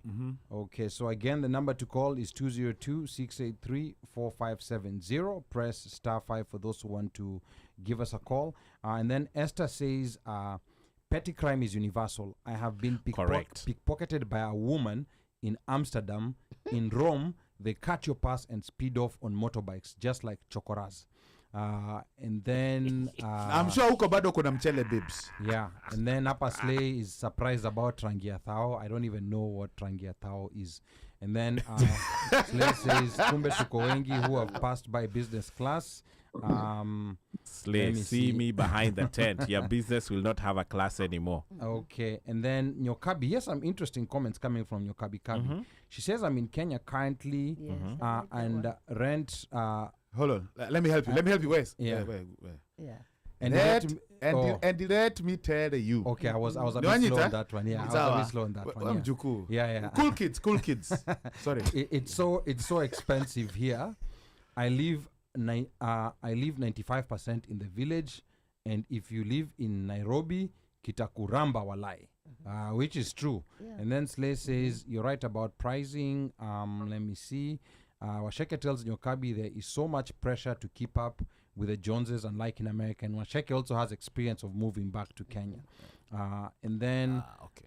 Yakobo here says Kenya has been expensive for a minute now. I want to say since the start of UK second term, sio shilingi mbili kuishi Kenya. Very true. That is very true. And then Nyokabi says, tells Washeke folks in Kenya are wannabe, 90% living beyond their means. Real estate is nowadays advertised in terms of dollars, unrealistic Yes, expectations it sure is. from family and friends. And then Afro-Jamaican is asking how long you stayed with the job. 5 I years. think you said 5 years earlier. And then Nyokabi anasema loans. If you have kids, just focus your life in the States for real. And Afro-Jamaican totally disagrees with that. Yakobo says, I couldn't agree more. If you're in the USA with your family, invest and do business in the USA if you have the money opportunities to do so. And then Ronnie Manene says the days of single track feedback are gone. It's a mixed batch of feedback from 254. It boils down to what took you back to Kenya, how much time it took to prep, how much funding you put into it, and that's same and that same set of build blocks that you need to put in place even for interstate relocation. And then Washeke says, how did his kids feel about their stay in Kenya? I think that's a question that you've still not answered us, Udi. I thought he did. Because the youngest daughter. The youngest just was one. or the The youngest youngest was one. one, and then the older oldest one was was 6. six, yeah. Yes. And she had issues relocating back here. Yes, she's the one who had the because now you between that say 6 and 11, Yeah. that's when you're forming Friendship. your friendships, Yeah. that gang of yours. Yeah. Wale watu wanakuja kupiga nini, wanagonga mlango akisema where is nani, wanawacha maviatu hapo, wanaenda Yeah. kwa ile hao wengine. Yeah. So that disconnect can be quite a bit. Okay, and then Esther here Yeah, says, and I think I answered that question. Yes. yes, you did. Because I said, like, my 6-year-old, at that time she was 6, she basically came and met new friends. My 1-year-old obviously didn't have friends. Okay. Now she's making new friends. So that was not a challenge for her. Okay. All right. And then Esther here says Ethiopians send their money back home. They help the government with big development projects. Why should we benefit the West with all our financial resources? And then Akinyi says it is feasible to create opportunities for our children to establish a foundation in Kenya. How would that look like?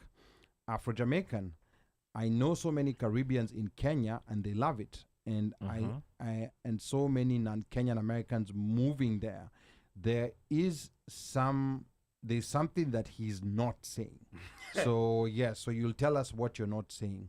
And then again, the number to call 202-683-4570. Press *5 to speak. Uno, check if we have a call. I think yes, we do. I was waiting for you to finish the comments. So let me read these comments, and then we're gonna get to the caller. Yes, we have a caller. Washeke says Washeke is telling Esther, we want to be patriotic, but not when our hard-earned money ends up in the pockets of corrupt politicians. Correct. And their cronies. I'm with her. And then Esther says by helping relatives directly is also a form of investment which impacts the economy positively. I personally have something to say about that. Just as far as economics is concerned, not as far as, whether it's a good or bad thing to do, just as far as economics is concerned, but we're going to get back to that later. I'll give you a relative of mine you can invest in. Yeah. Then we see if they have economic impact for you. No, Okay. but are we going to the phones? Calm down. I'm just asking because I have something that's burning me, but I want to wait. But before we go, we go to the phones, that economic argument, and I think this is where we have to be humble enough, because economics is a science. There's certain things they come at gravity. What goes up must come down. True that. And this model of dependency, where a relative back home, where the money that we are sending back home is going to pay maybe rent, is going to pay school fees, is going to pay. That's not a good kind of investment. That's not a good kind of investment. It's a good thing to do. I don't think Ali. It's a good thing to do socially. Ali, I think investment for you. No. Investment for someone else are different. No, by the way, this is not about me. This is just economics. When we look at the economy of a country, this is not about me or you. This is now economics. Unajua kama vile ukienda hospitali, daktari anakuambia the reason tumbo yako inakuuma is because of this and that. Where of course you're not in there. So this is just based on economics, and you can take any economics book and read and even try to figure out which countries right now there's a very high dependence, the foreign currency dependence is dependent on diaspora remittances. So what happens is the government tends to start slacking on services that they're supposed to be offering. Take, for example, education. That's a big chunk of money that goes to Kenya. These are services that were supposed to be provided by the government. So now, instead of $10,000, let's say, for example, going to education, you'd rather that $10,000 goes towards investment of a company that's making profit, where the child is still being educated because the government is paying for it. But this kind of investment tends to make the government slack in certain areas where they're supposed to be doing. Because when you think about it right now, when you compare what you are sending money for 20 years ago, for those who've been here that long, and what you're sending money for today, sending money for medical care, that is very problematic, because these are services that the government is supposed but they don't to already be offering. So that's what I'm saying. When you're talking about building the overall economy, these kinds of remittances that Kenyans are sending, I hate to be the bearer of bad news. So you don't want us to send for help, you don't want us to help them for rent, and you don't want us to do maguta. No, I'm not telling you. Sorry, Proti. I'm not telling you to do it or not to do it. But what I'm telling you is the value it gives to the economy. Ali, you're right, but then it's very painful to hear you say it. Yes, and I hate to be the bearer of bad news. You are the bearer. Another very bad investment. And this is economically. This is not the right or the wrong thing to do. You can judge for yourself what's right or wrong. Is building homes in the village. And I know this is very personal. Can we take a call first? I know this is we're going to go to the call. I know this is very personal, but I'm just talking about the economic side of it. I'm not talking whether it's right or wrong. I'm talking about the overall economy. When you hear this country, economically, it has grown. When you look at China, why they grew economically, or even countries like India. The growth is not based on sending money to people to pay. It's a good thing to do. You will be clapped for, like in village meetings. People will be happy. But I'm talking about building economies. Omosh, before I take up this call, tuheshimiane kwanza, yeah? Like Ruto said, building unatengeneza economy because kuna watu wanajenga hiyo kitu wanapata tuhesha from the building that you're building in the village. Yes. Okay. Let's go to the caller. Let's go to the caller. Atulipie levy. Tuko watu ngapi hapa? Waine. Atulipie levy yetu at 2.5%. Thank you for calling the One Mike Show. Let's see. 808702. There we go.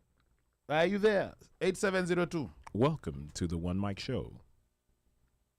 Hey, good evening, everybody. Good evening. All right, caller, tell us your name and where you're calling from, and then give us your comment. You could also leave your social security number so that I could use it for credit. No. Oh, sorry. Just yes, sir. Good luck with that.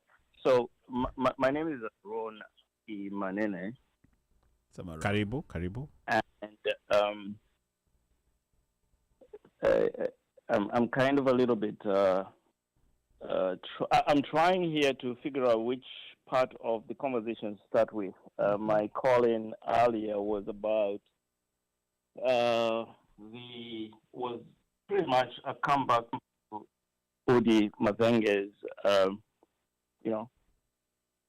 feedback about moving back from Kenya. Okay, let's start with that. And okay, so again, compliments Udi.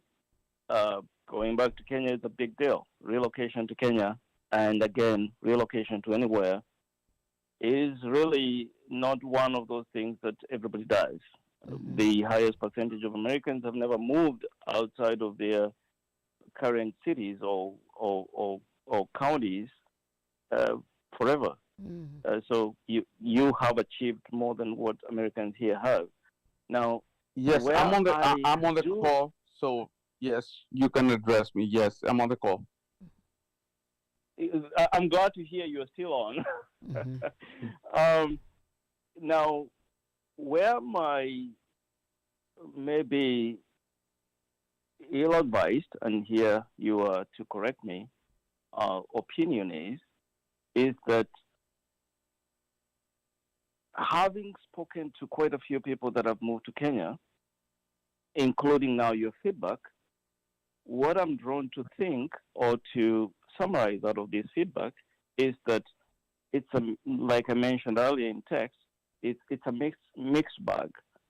And if I can inject my experience of having moved to 5 different states here, it comes down to where you are at in life, the reasons for the movement, whether it is interstate or across the nation, and how much time you had to prepare, whether it was a before thought to move or it was a spur of the moment to a move, and how much financing you put into the movement. And this, again, is not unique to Kenya.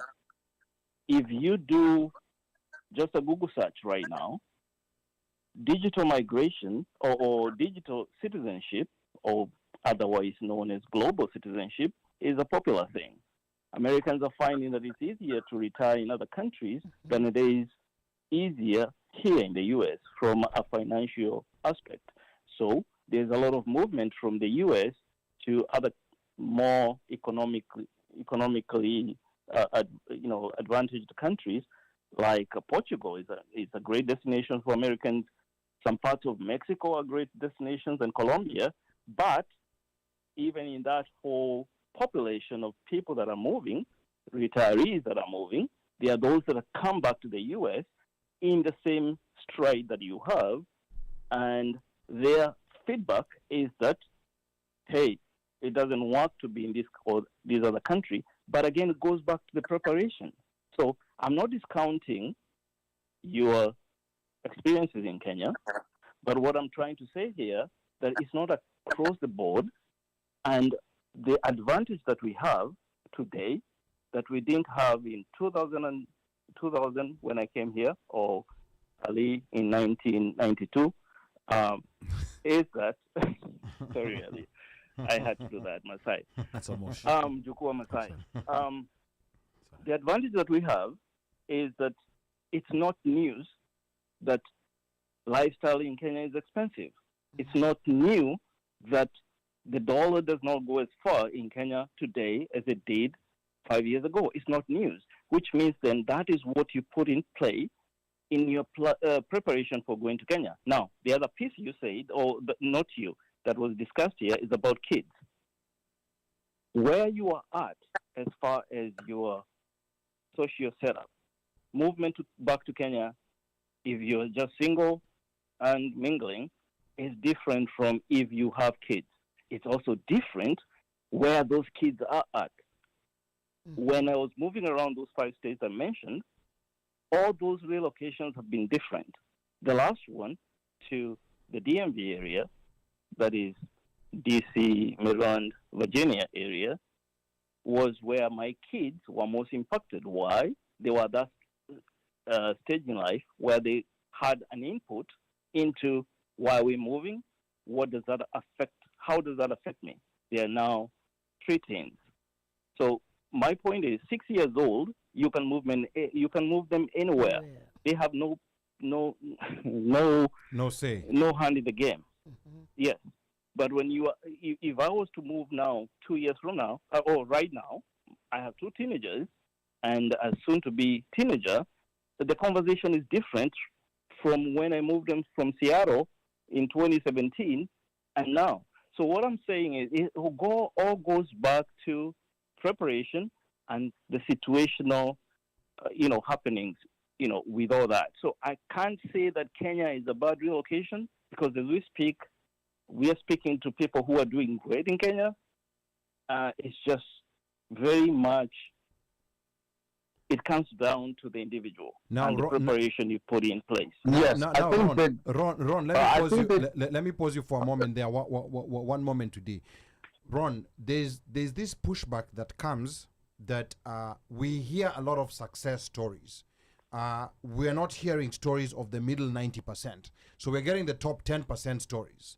And that's what I really tried to get out of Udi, but he sidestepped that question. I don't know whether he's going to give us that story of the middle 90%. Because if I'm, Ron, think about it. If I move back to Kenya, nimetoka hapa na mbwembwe, na washasha na kila kitu nimewacha, and then I go, I'm not doing well. Guess what?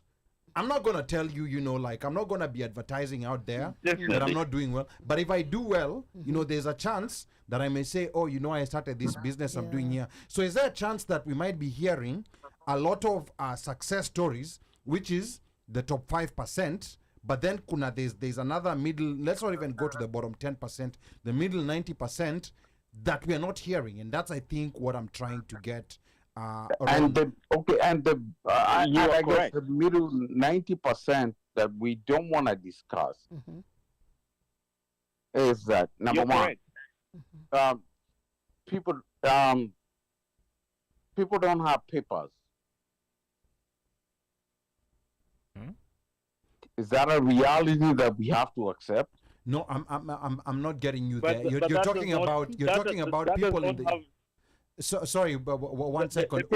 Udi, are you referring to like people who are forced to move back, or are you referring to people who voluntarily moved back? No, people who basically are forced to move back. Okay. Now, and I think that in all honesty, I think that might be a different story, because they moved. But now we're talking about the ones who moved voluntarily, meaning they have their American citizenship. But they just wanted to move back to Kenya. Is there a middle? Because the ones who are forced to move out, sometimes it's a surprise. So it's expected that for a certain number of years, they are not going to do well. But how about the ones? Okay, I'm not going to be able to say that I know of American citizens who are Kenyan American citizens who move back that don't want to move. That are in Kenya, I don't know about that. Can I speak to that? Okay, let Udi Yeah. finish first, and then we're gonna come back to you, Ron. Udi. Yeah, so I can say I don't know about that because I don't believe anybody would want their kids, their family not to just continue being American citizens here. Okay, so from your experience, Udi, you're saying that the people that you see mostly who've moved back to Kenya are people who moved there involuntarily, meaning they had paper issues and either they were deported or they voluntarily came back themselves because they did not have American papers. Is that what I'm hearing you say, Udi? Yes. Okay, all right, Ron, let's go to you and then we're going to come to Anna. Let me debunk that perspective. There are many folks I know who voluntarily packed and left the U.S., not because the U.S. was bad for them, but like it is in life, it's about opportunity. They found better opportunities in Kenya, whether it is because their careers were lined up with the growth that is happening in Kenya, tech, all that, and they're doing great in Kenya. What I get from them, and I'm talking about 3-4 people I speak to on a regular, what I get from them, the frustrations with lifestyle in Kenya has nothing to do with finances. Again, I say they moved for opportunity, so they were making money here. They found that they could make more money in Kenya. Their frustrations are more in regard to those things that we take for granted here. The infrastructure, the security, the freedom of expression, the voice that you have, The efficiency. the efficiency, your voice in the administration of not just your company, but down to your city, where through your vote, I want funding for my school district. I have this vote to back up my voice. That's what they find missing in Kenya.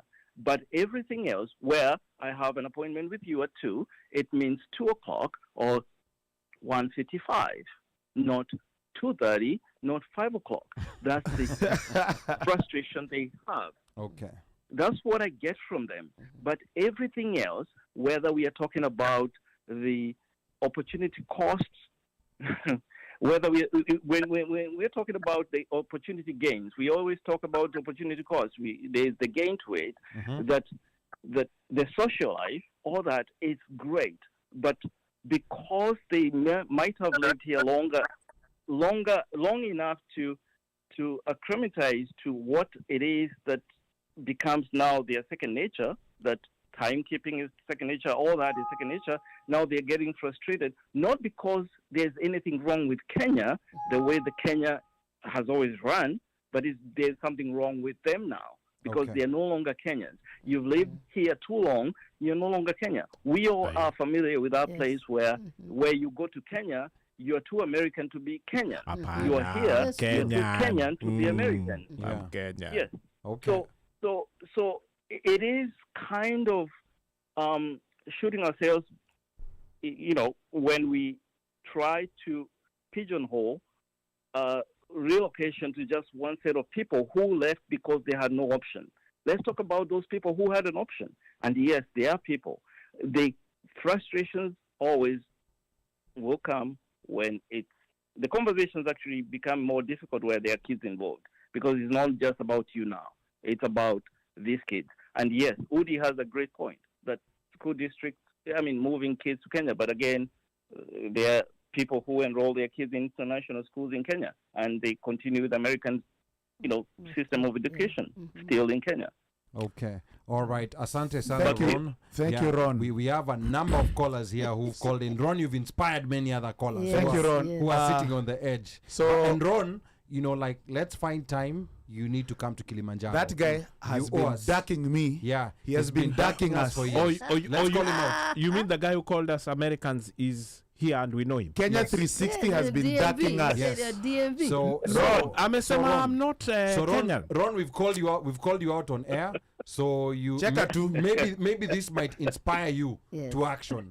Huyu Kenya 360 huyu ametuavoid. Yes. But ni sawa tu. But- Tumeweka wanted Atakuja, sasa. Oh, he has a photo booth. atakuja. Wewe. Oh, sorry. There's a reason I called him for Kenya 360. Kenya Yeah. 360. Oh, he has a photo booth in Kenya. Atakuja hapa studio atueleze He's hiyo gonna mambo. explain all that. Yes. Haya, You did not do that. Yes, I did, bro. You did not do that. All right. Okay, Ron, asante sana Asante. for your perspective. right. Do we go before Thank we go you to the other caller?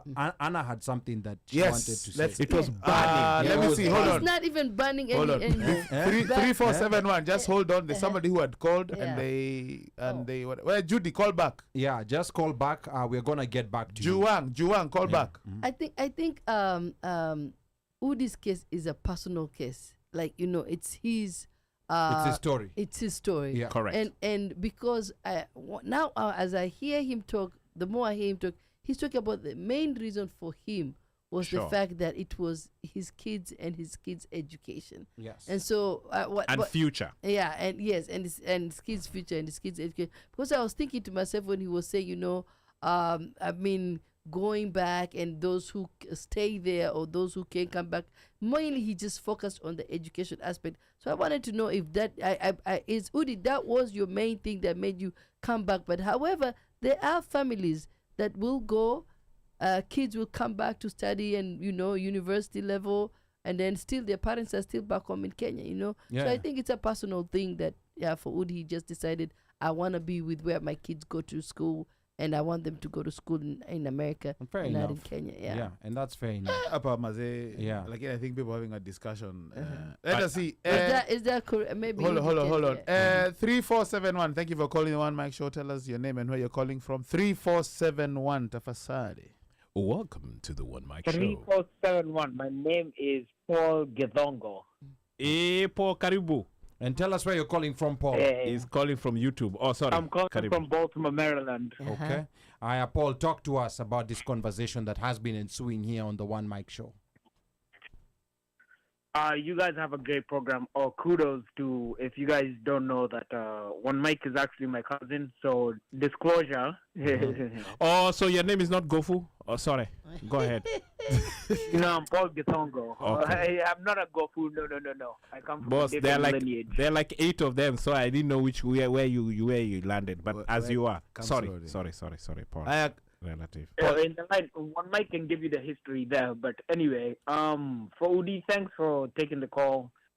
And the transition with family and all of that stuff that Udi has shared is crucial for a lot of people out here that are going through, things in life. But one thing that's not highlighted is, I'm going to call out Udi. Udi is a CPA, and so he also knows investments. He's been in the financial industry for life. So even transitioning back into the United States, my question to him, and even for you guys, for all the knowledge with the audience, is just Udi can share a little bit of where to put money if we're gonna do it in the United States. Okay, all right. And actually that's a big thing that Udi had mentioned previously.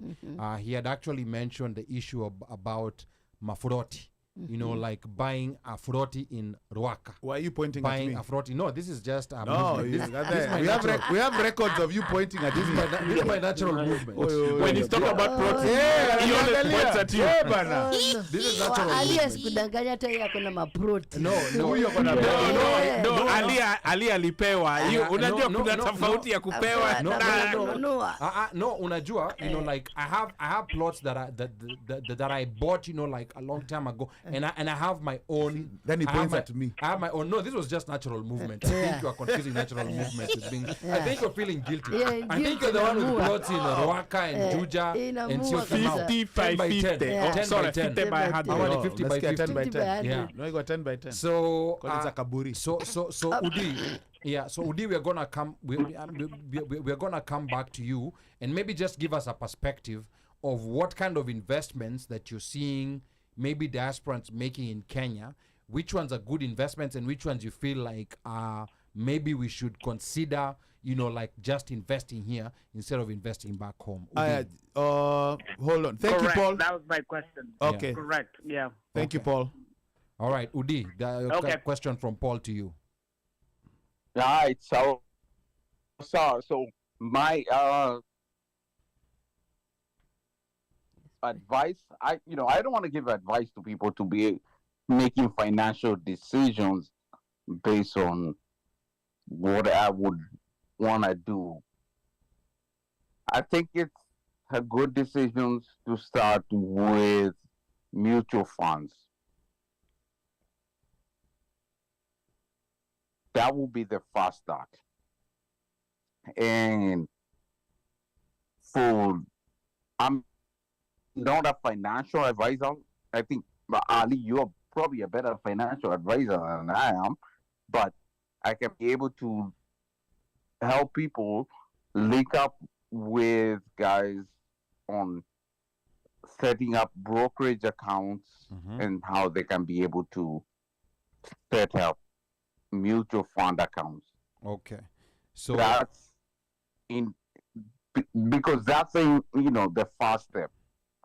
You cannot go into investing into companies if you have never invested in companies. Okay. Okay. All right. And yeah, and I think that conversation about like investments is something we're gonna. But real quick piece of advice, because me, my financial advice, it doesn't come from the perspective. You have to take out emotions. When your single motivation is profit, you have to take out the emotion of it. So like sometimes whenever I tell people certain things, and I will use personal examples of mistakes I've made, on that issue of Kafuroti. There's nothing wrong with Kafuroti. Don't look at me. But I think it was just a natural movement of my eyes. Oh, movement. It's a movement of eyes. This guy is Guilty. Yeah. I think this guy has been. I think he's bought Mafurotis, the ones that you buy, and then you go, and then you find it's not there. Well, So hakufanya board math huyu. He didn't use board math. Exactly. Like there's that emotional investment that when you see some, like stocks that you want to buy, I'll be on.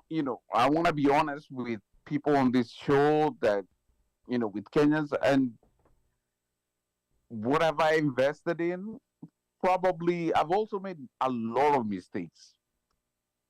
XM, Sirius XM, made a lot of mistakes. I think I had like 1,000 shares there that I lost. Yeah. Wow. So my, and this is advice that maybe some people might disagree with me, because my focus, whenever I give advice to the middle 90%. If you feel you're elite, you're not for them. You can go do whatever you feel like doing. The middle 90%, most people aren't sophisticated when it comes to it, and this is coming from a very good place. I've been in this field for a very long time. No one, the average person, generally speaking, has little business in buying stocks directly. Then you have to be patient. The advice you cannot expect that you're gonna get your return in a day. So the advice that Udi gave earlier on mutual funds, like S&P 500, total stock market. That's a very easy way to get in and just stay in there. When you start going individual stocks, you're playing with fire. And guess what happens when you play with fire? You get burnt. At some point, you will get burned. No, when you play with fire, unachoma mbuzi. At some point, you will get burned. But going back to Kenya, the Mafuroti issue. I personally, invested in a piece of land not too far from home. From Ruiru. Near Malindi, outside Malindi, you can go to Cheshire, and I'll give numbers for those who know how to calculate percentages. Do it. I put in, I think it was back in 2013 or 2012. I put in like 400,000 Kenya shillings. At that time, the dollar was, I think, 80 bob or 75 around there. So I think the total came to $2,000 and some change, $2,800, $2,900. And that same piece of land today is around 1.4 million. But here's a trick. That looks good on paper. Yeah. If I had taken that money and put it in the S&P 500, I would have more money than that 1.4 million. So what I tell people is, if you're going to invest in land, don't depend on just the appreciation. You know, you're better off leaving your money in on the S&P 500 year. Figure out a business, you know, whereby you're not only going to be making money from the appreciation, but you're also going to be making money from the business. This thing of Andanunua land, a railway is going to come. That's usually not a very good idea. All right, hold on, Udi, before you comment. 7715 has been holding on. 7715, thank you for calling the One Mic Show. Tafadhali, identify yourself, tell us your name and where you're calling from. 7715. Welcome to the One Mic Show. Hi, this is Juang. I'm just gonna go by that name. Hey, Juang. Hello, Juang. Juang, are you Chinese? Yeah, we can be Chinese today. No, I'm Kenyan. Okay, all right. Tell us where you're calling from, Juang. I'm calling Kansas from City. St. Louis, Missouri. Okay. All right. Thank you so much. So what's your view on all these conversations that have been ensuing here in the studio, Juang?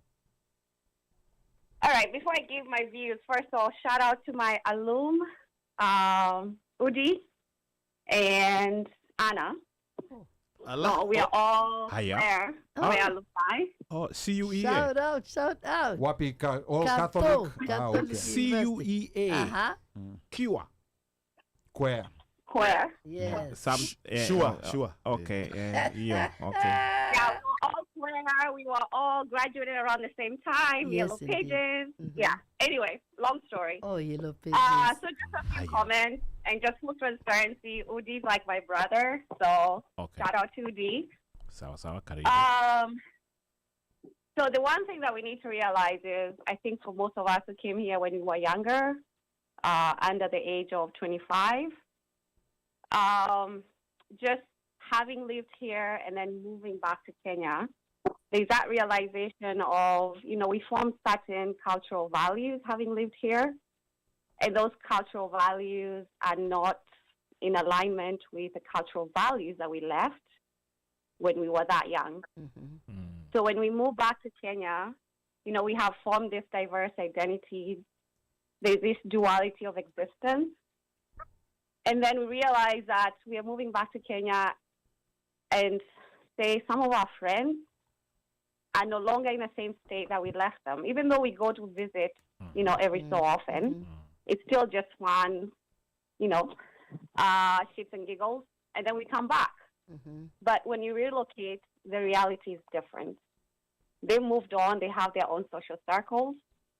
And sometimes those social circles are not welcoming to you because you formed another identity that wasn't there when you grew up in Kenya. Hiya. So just from a social psychological perspective, you're no longer that person that they knew. Wow. So it becomes a little bit harder to fit in. True. Mm-hmm. And then after a certain point, you're like, really, should I continue here or should I just go back?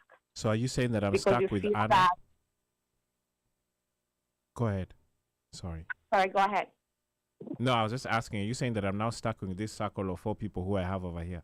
Because I think I need to increase my friends. This is Because now you formed a different identity that's more accepting to those 4 people that you're sitting with. Mm-hmm. Wow. Now, So there's that other aspect. It's not always just, financial motivation. There's also that social psychological aspect. You want to fit in, That is very true. but people have moved on. People are different. You're different. Yes. And if you're going back later in life, you're like, ugh, there's a bit of a struggle. There's a bit of friction. So you're like, I'd rather just go back to that which I'm comfortable with. yeah. And Juang is bringing a very interesting point. There's killed my certain dreams. people you'll notice, and sometimes it's family, sometimes it's close friends. There's sometimes people who like you when you're struggling. There's the people who'll be they'll be very happy, like they'll hang around with you. Yeah. But then when they start seeing, like some level of maturity and success, they don't like that version of you. And that happens. And then when you move to a different country, you've stayed away for 10, 15 years, of course, you don't necessarily have the same personality that you used to have. And the good thing about breaking away from where you grew up is you have an opportunity of meeting other people, and you have an opportunity of developing a certain different personality. So when you come back, and then maybe the same jokes that that were okay, you know, like now they are no longer okay to you. So that kind of dynamic shifts. Then statements like, huyu anajidai siku hizi sana, huyu anajigamba. Yeah. But you see, is what she said, there's so many layers to that. First of all, there's a proverb just came to me. Zimu likujualo halikuli likakwisha. So in the case so in the case that whereby you Please translate for Mosh. Yeah, but I was looking for this Zimbabwe and I couldn't find them. So in the case, like for what she was saying, Juan was saying she's comfortable in America. She's lived here longer now, and she feels, you know, that she can maneuver. So she goes to Kenya, and the friends who she used to hang out with, they've also grown. People grow, you know. Then a lot of things about socioeconomic status, so many other aspects of family, and then even I personally, you know, you've lived here long enough that sometimes you go home and your own relatives say you are Americanized because of the way now you're doing things. Yes, the way you're doing things, you're not doing things the way they do it. Correct. You want if you go to see a doctor, you want answers. What's the problem? What's going on? All this kind of stuff, and they don't have that aspect in them. So I believe it's an issue of she had a choice. Many who have those choices of coming back, they just think about it and say, where am I most comfortable? Where do I find peace? What's how do I want to end, retire? What makes me feel like, you know, I'm not stressed out, I'm at peace, I'm in my own good place, and they choose to come back. So I believe she's right. Sometimes you might get to that point whereby the psychological aspect of going back just becomes too much. Heavy. Yeah. Okay, so it's different for different people. Yes. So all right, can I say something? Yeah, and also just to finalize, and what you're seeing, I think someone mentioned we're seeing a lot of Americans and, you know, other nationalities moving to Kenya. But what you see with those people moving to Kenya who are not Kenyans is that they're going and forming their own communities. I think just visiting Kenya even most recently, I realized there's actually a growing African American community in Kenya. They live around each other, they socialize amongst those social circles. Wow. Juan. This Kwanza Juan. hapo Yakobo Simba amesema Juan came through with the psychosocial analysis. Yeah, but she slapped me into oblivion. Mpaka I realized Rusinga is not my happy place. And then can you be able to keep quiet for me to be able to say something? Sure, sir. Go ahead. Sorry, go ahead. Number one, Judy is my cousin. Oh. Always. Umeleta And battalion. she came there and to defend me. So whatever she's saying is because you guys basically are talking back about me. Oh, okay. I'm lost there, but Ni sawa. Let's endelea Udi. Hatukuogopi Udi. No, I mean, is this is this based on what maybe Ron rebutted? You know, like I think also the comments, like earlier on, or is this based on the comments that are coming in, Udi? I don't care about the comments. So I don't care about whatever you people will say. Okay. The fact that I actually have Judy actually being there for me, supporting me, and then I have Anne supporting me. I don't care about whatever you people want to say about me. Allah. No, I mean, yeah. I think I could just you literally is attacking you, but yeah, I think also just understanding the social aspect, the psychological aspect, is also a good thing to what are you talking about? Psychological aspect. Just I don't want my name ever mentioned again. Okay. All right. Okay. Is that okay? Because I swear to God, I don't want my name mentioned. And I don't want my cousin Judy mentioned again. Okay. I mean, Udi, you're no, losing us here for a moment. Yes or no? Mention in what sense? Can we mention her in a sentence or I but don't want her mentioned anywhere. can somebody call you and say, okay, would you tell us about this? You don't want your name mentioned. Provide context, because you're losing. You're losing us. You're losing me. You've lost me. Or maybe what is it that what is Why it are you that, calling me to discuss about what? We are live on air. Are you talking to somebody else, or you're talking to us? And there are many people listening pertaining to the worth of relocating to Kenya or not. So, no, I'm not relocating. Is that no? But we are final discussing answer? that. That's what we are discussing. We are trying to get a sense of what relocating takes, what goes on, your experiences, so that somebody can process for Then themselves. call me directly. Don't involve my family involved in that. How is your family getting involved? Judy is my cousin. Right. You she never called. have to do that. She called She the called show. in. She called the She show. called the show. Judy called the show. She called in. Judy called in. We didn't have tell- an open line, And she called in. and Judy called in. So I don't know. I'm confused here. anyway, let me. Sorry, Udi. Maybe Udi, we I should take a dialed break. in. Yeah. I dialed in. They didn't call me. I dialed in to just give a different perspective. So just chill. Okay. All right. So Judy's on. So, okay. So what do you guys want to hear from me?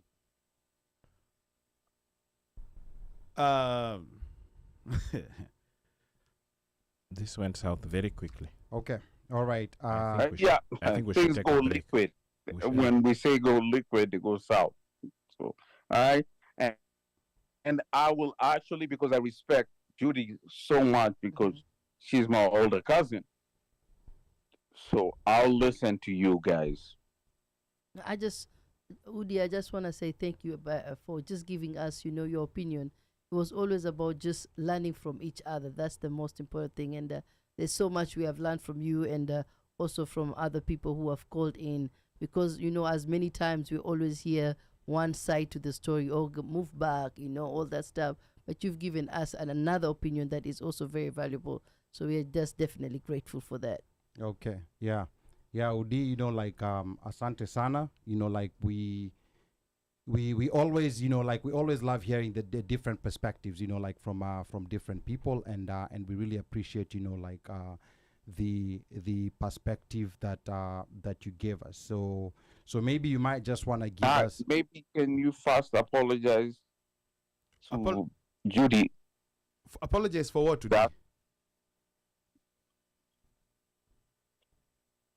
What is the apology for? Anyway, we'll take this off here. But Udi, thank you. Okay. All right. We'll take this off here with Judy. We'll take this off here. Judy, are you okay? I think she already left. Oh, yes. Oh, she's here. No, I'm good. I'm okay. I'm so confused right now. I'm okay, Yeah, but I will hang up. Thanks, guys, for taking my call. Thank you. Judy, thank All you right, for calling. Thank you That so was much, amazing. Judy, for calling. Yeah. Thank you, Okay. Judy. Okay. Okay, I'm gonna go through a few comments. I think we might have another caller. Yes. But let's give a chance to I think Udi, had maybe if you have a last word you want to say as we get to wrap up. Udi. Yep. No, I have nothing. I Okay. just wanted to make sure that you guys were okay with it. Okay. All right. Okay. Yeah. All right. Thank you so much. Thank you so much, Udi. A couple of comments were coming in here. I don't know whether we have a caller. We do. Yes, we do. Okay. Yeah. Okay. Asante sana, Udi. It was very nice talking to you. Let's go to the caller real quick. Ron 8702. Thank you.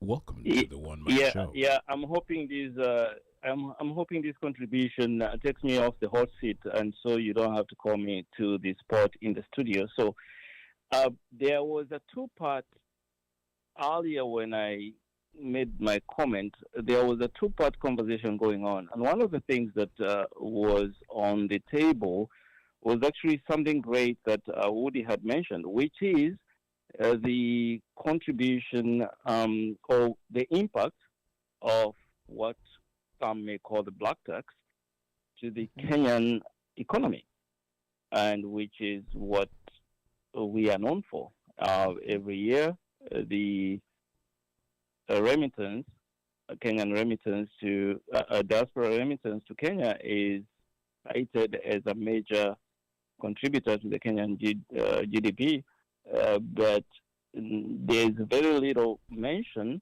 of the impact of that to the Kenyan lifestyle. And I think that's something that was attributed or was mentioned by Udi earlier. I tend to take a look at what we send to Kenya from the same lens I would look at subsidies. In every aspect where you have a subsidy involved, something's got to give. And one of the things that gives is that whatever institution is responsible for providence of whether we're talking about infrastructure, we're talking about healthcare, we're talking about all that, as long as you are providing a subsidy, you are also providing a way out for this institution to not commit 100%, because your 70% is on the table. If you keep your people 100% okay, then they don't have 100% time to realize their government is selling them short. That's true. And I was hoping to bring this conversation back on the table. That's the only reason I called. Do you think there's merit to, one, that yes, it is important, that I don't discount, for each of us to take care of our people, but at the same time, find a balance in holding the government accountable to not see our remittance as their blank check to not being held accountable to what they're supposed to deliver. I don't know if that's making sense. Yeah, I mean, I hear what you're saying, Ron. Yeah, I hear what you're saying, Ron. And this is one of those things that that at a very basic level is difficult to understand, because when you think about it, back in the years, there was a time when even public school education was almost free, but over time, that became it was peeled off. It's not only public education; it's healthcare. There was a lot of free services, including even garbage disposal, which used to be a free service. Yeah. But these things have been taken away. So what tends to happen is that when you create, this beggar-like economy, whereby people are depending, there's a black tax. And this black tax comes at many levels. Of course, at the highest level, there's the diaspora, which is, of course, supplying a lot of money in Kenya. There's a black tax between, maybe relatives who are working in the major cities, sending money back to the villages. Then there's the black tax of people just helping other family members. You have situations where permanently I'm paying rent for XYZ. I'm paying rent for ABC. So generally that kind of economy that's full of black taxes at many levels is not good. A good example of investments that gives very good returns is, for example, like what the Somalis do. The Somalis in Minnesota and the investments they make in Eastleigh. So when you are 100 people and each of you has $1 million, that's 100 million. That one big 100 million investment will likely have a better return than if each of you went their separate ways with their 1 million, huku na huku na huku. Which is what we need to understand, as people living in the diaspora. When we're investing in Kenya, we should try to look at things, not necessarily what a Kenyan in Kenya is investing. We need to try to figure out these people who are coming from outside Kenya, be it Chinese, be it Wazungus, what exactly is it that Bit they're doing? Soze. Yeah. What exactly is it that they're doing where they're making very high returns? Then we can come together and do something of that sort, because this, this kind of remittances that's buying, plots here and there, and then the value is coming from land appreciating and not necessarily anything being built, doesn't necessarily add that much to the economy compared to, what other countries that are growing are doing. I don't know whether, that answers your question, Ron. Yeah, it does. It does. Okay. I think one other suggestion, and you've done that when the politicians come as the diaspora here, we should just hold them accountable for so many other things. We should have those conversations we've had before with them. And I know it's not easy, but we should keep pushing for that. You get tired, to be honest. These guys come. Take, for example, IEBC. When they first started coming, before we were given the opportunity to actually go and vote, those guys came for a very long time. Na tulikuwa tu tunapangwa, every election, nothing happened. But then also, I hear what you're saying. After a while, you're like, this is just getting old and tired. So sometimes I also understand why somebody would say, I don't want to vote in DC. I'll just get on a plane and go vote in Kenya, because of the frustrations that you kind of are facing. And sometimes you also have to ask you have to ask tough questions. The Kenyans, the people who are really impacted the most, are the people on the ground. Yes, and those are the ones that don't ask questions. They seem not to, I don't know if I'd say seem not that they don't care. They're like, that's what we have, that's what we'll deal with. Yani tumezoea, ama itabidi uzoe.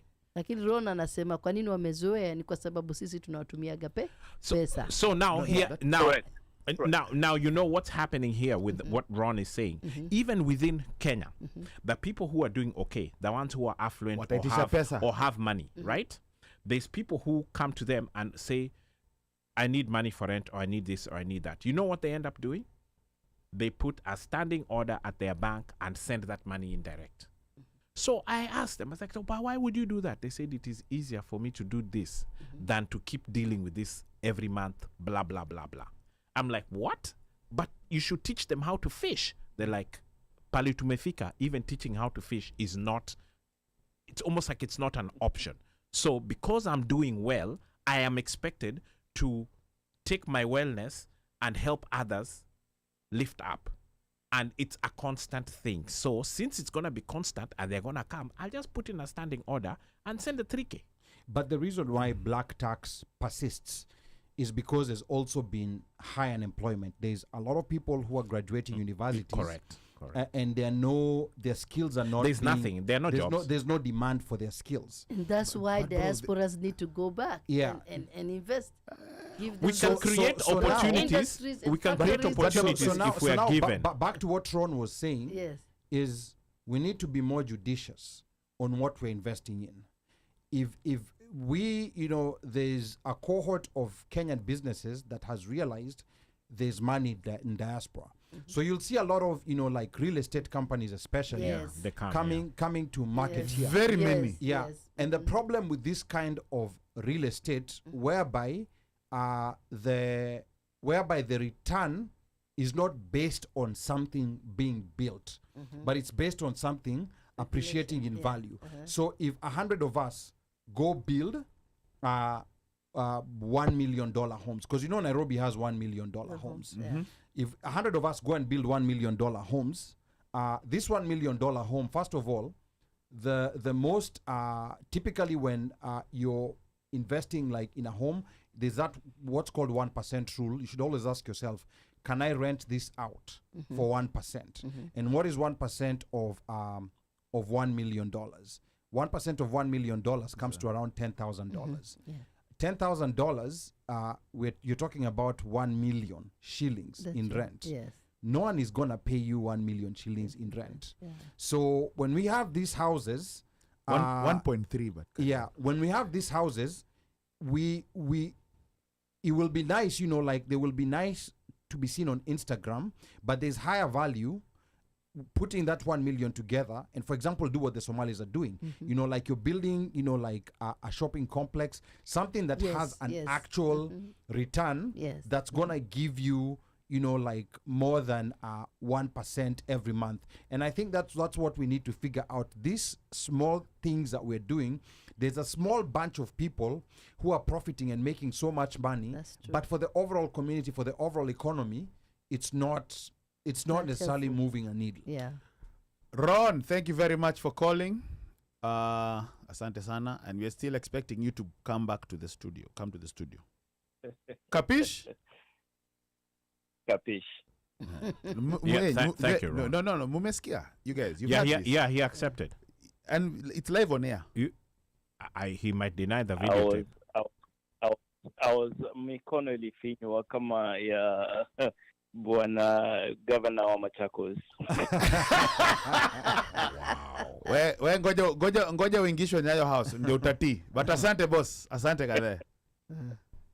Thank you. All right, we have another caller 2059. 2059. Thank you for calling the One Mic Show. Tell us your name and where you're calling from.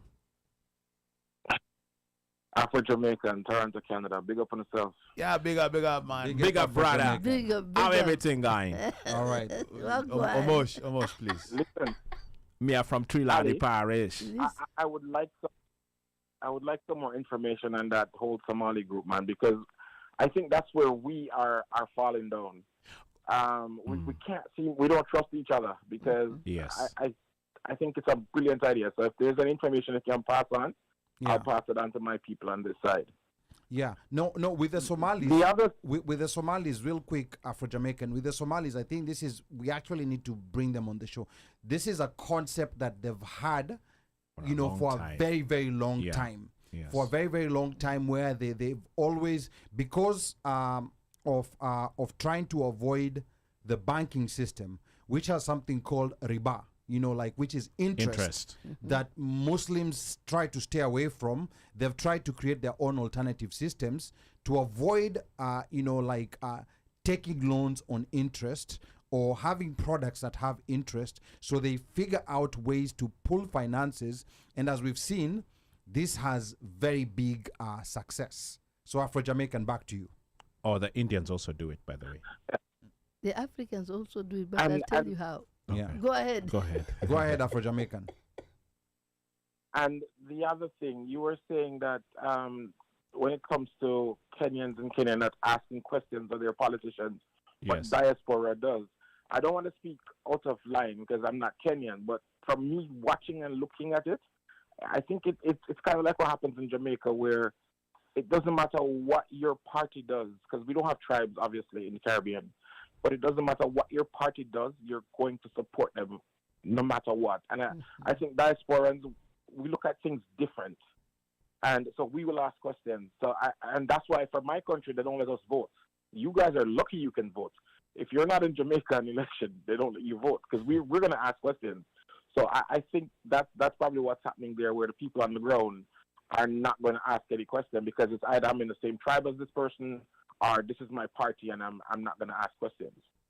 Yeah, I think for us as diasporans, we are issue-based. Everything's about, how are you resolving these issues? And, so I'm okay, quote-unquote, to say, hypothetically, vote Republican for this person because they cover this issue, vote, Democrat for this person and vote this for that, just because they cover my issues or what affects me directly. And maybe at some point the Kenyan voter may get to that point where they are going to be looking at the issues and things that are actually being taken care of that affect them directly in the community, as opposed to I'm going to go on party lines, or like you said, this person is from my hood, or they're from my tribe, or they gave me an envelope, so but I think we're slowly getting there.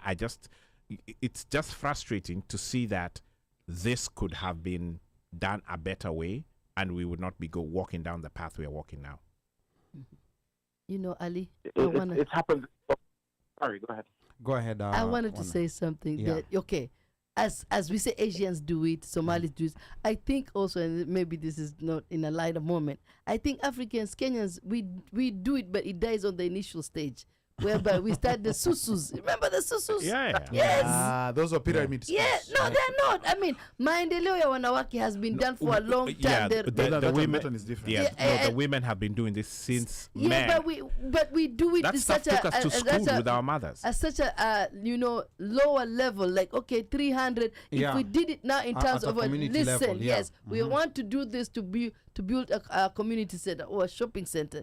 But we do it in just okay. Let's do a merry-go-round so that you get 3,000 today. We need to do it in a bigger stage. It yeah. dies. It usually dies at that small Yes, level. yes, but, it but dies those at that small, small level. those Yeah. small contributions Yeah. from a big number of people Yeah. can be very, very powerful. Yes. Ali, it is sad that and now that Anna has said this, Yeah. and I think I don't know if I've mentioned it to you guys. I know, and especially amongst say the people from western side of Kenya, when it comes to chamas for funerals or Yeah. for supporting Pre-weddings. not pre-weddings, for when there's a death Yeah. in the community, the type of money these people have been donating in these chamas It's if big. Ali, there are some of them where there are millions that have been donated, but these are all just to bury. Yeah. So if that same Energy. money Yeah. or energy, like you say, could be taken out and for people not to invest in death, but to invest in something, man.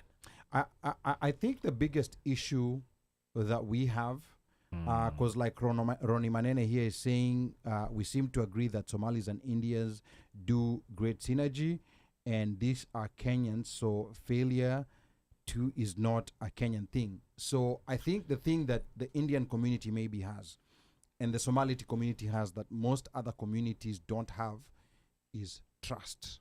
Yes. There's something called trust. They just trust each other.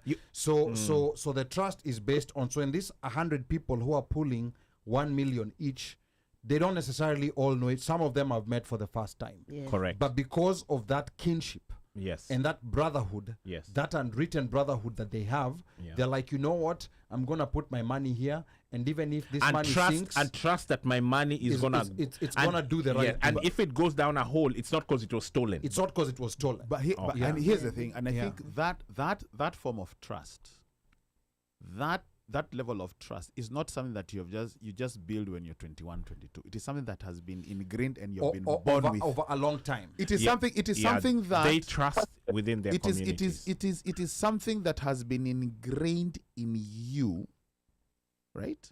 Like now, for example, like now, let's look at like Muslims. Like even just the thought of like now that like Riba. the riba, that stuff, that is something that It's very ingrained. it's very ingrained from when they were kids. Correct. Yeah. Correct. Right. It's Yeah. and I'm not sure about the Indians, but chances are probably even like how they have so even being from probably that ingrainment of being solid and being trustworthy has been from when they were when they were born. They do the community thing. Yes, they have been doing it for a while. So it is going to be easier for them to whatever. For us, we have been brought up in a place where you are just don't even go far. Trust nobody, and Not even that. I cannot even. At one point in time, when you guys we did the 844, I could not trust myself. If I'm studying with this guy, I could not trust that if the information that if I share with him, He's gonna beat me. he's gonna beat me.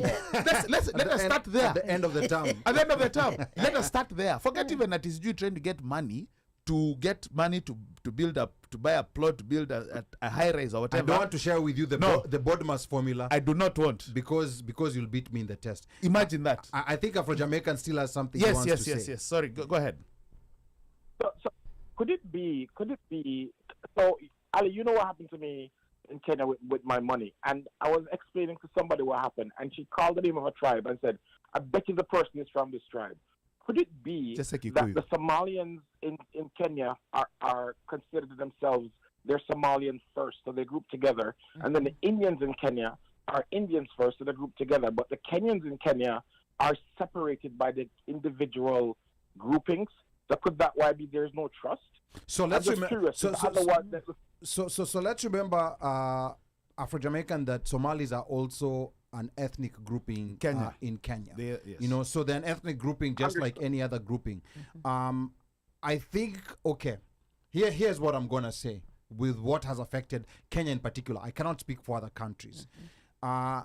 With colonialism, there was a breakdown in values that these different communities had. That may have been different communities, but there was a certain common set of values that were there. But that colonial experiment, and amazingly enough, it only lasted for only 60 years, but it broke the community apart in such a big way. Now here, when we talk about the Somalis, remember Kenya was a settler colonial country. Remember even this map, this Kenyan map that we see today, this was negotiated during independence. You know, like the NFD, the Northern Frontier Districts, were being administered separately. They were not settled by white people. So the Somali districts were not settled. I don't know about Italian Somali now in the present day Somalia, but I know, you know, like in the Northern Frontier Districts, they were never settled. It was very hostile territory. The British decided, Uku, we don't want to get killed, and it's very hot. So they were kind of like ruling there by proxy. So they had that benefit. So in these other parts of Kenya, there was this new generation that was coming up, that was educated, that was taught that everything about your culture was backward, was terrible, and there's a whole generation. We are now trying to go back to figure out, you know, like what those cultures, what the good things about those cultures. But there's a whole generation that was told your dress, your everything. It was very psychological, damaged, and people were taught it's not about the community, it's about the individual. Because you see, like a lot of these other like not only Somalis, I'll even say the Muslims, and not because I'm a Muslim, but just from experience of what I've seen, you know, like the overall good of the community is prioritized over profits amongst a few people. That's why when you look at even the price of goods when you go to Nairobi, the Somalis are always gonna give you the lowest prices because there's this concept in Islam where you should not, you know, like charge people exorbitant prices just because you can. And that is why I was saying it is something that it's something that it's values that are built over a very long time, from when you have been born. That Yeah. environment that you were brought up in. Yeah. When you're being taught all this, that is what is very important. Yeah, that's very important. Yes. So, and that will take time to rebuild. Yes, especially like now for let's say non-Muslims like Christians, we don't even have to go far. Look at Christians. Look at people like, you know, like every time. And I think you are seeing some of the postings, you know, like when it comes to Christian guys, the guy in a church in somewhere in Tanzania who was bringing in the spirit of Michael Jackson the spirit of Michael Jackson into a person, and this you know, and the guy is dancing, whatever. Those are the things that we look at. We're like, I can't trust. So Afro-Jamaican, to answer your question before we get to Anna, to answer your question, we have to figure out what this common set of values is and start rebuilding them from the generation that's coming up. This thing of making a determination of, I'm going to make judgment personally based on how I personally think or how I personally see things.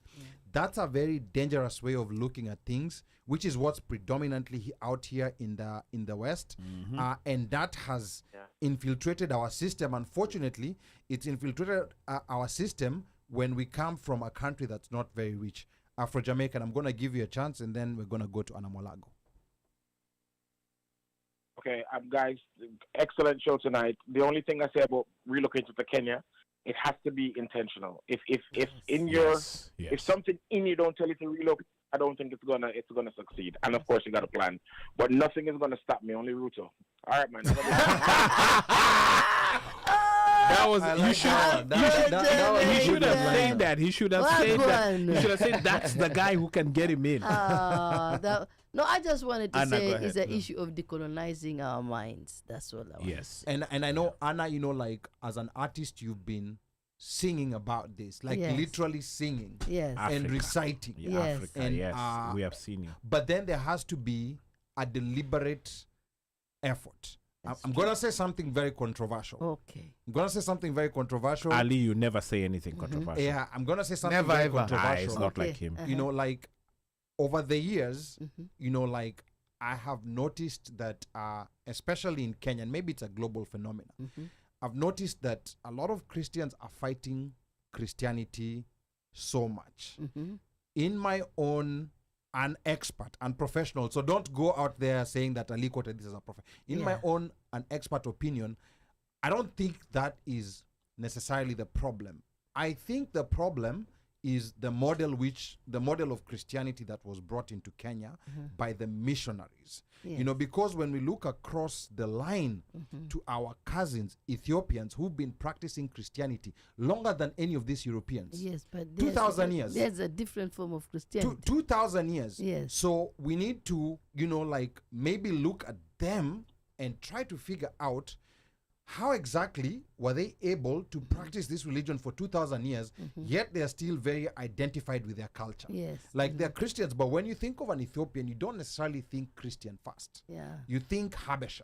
You know, Yes. they have the... So I think that's what people need to figure out, because this is the one thing that can bring a certain common set of values. Yes. There has to be a certain common set of values that will bring people together where we are not gonna argue. Unaona kama, for example, like vile there's certain concepts that si Waislamu tuko, like riba. Yeah. We know it's a bad thing. Hata kama you're gonna do it, you're gonna take it, but subconsciously knowing this is not a good thing. We need to find a cleaner way Yes. of doing business. Yes. Unless we find that common set of values, Yes. China figured out their own common set of values. I would not talk about India so much because there's still a lot of intense poverty in India, despite the fact that they're very big in tech and Is they, their caste system yeah, maybe? they still have a lot of intense. Yeah, They have a lot of intense poverty. So as Africans, we need to figure out, you know, like what this common set of values are, and it's gonna take time to grow. These things are not thrown away. It's gonna take a lot of time. This thing of radical individualism, whereby I'm okay with making profits, hata kama nagonga watu wote wa diaspora, which is what a lot of these real estate companies that come here to the diaspora do. I am calling them out. So you come just because you know you can make profits. You're selling products that you know overall at the overall level, this is not necessarily good for the community. So until we start getting to that point where we have communal kind of thinking, it will be very, very difficult to get to where we want. Uno Mike, no, comments inakuja hapo thick and fast. Acha nikwambie, hizi comments at some point, like... Are you reading them? I don't think you should even read all of them. No. Are you reading them in shorthand or are you reading them with I'm just Nini? being honest.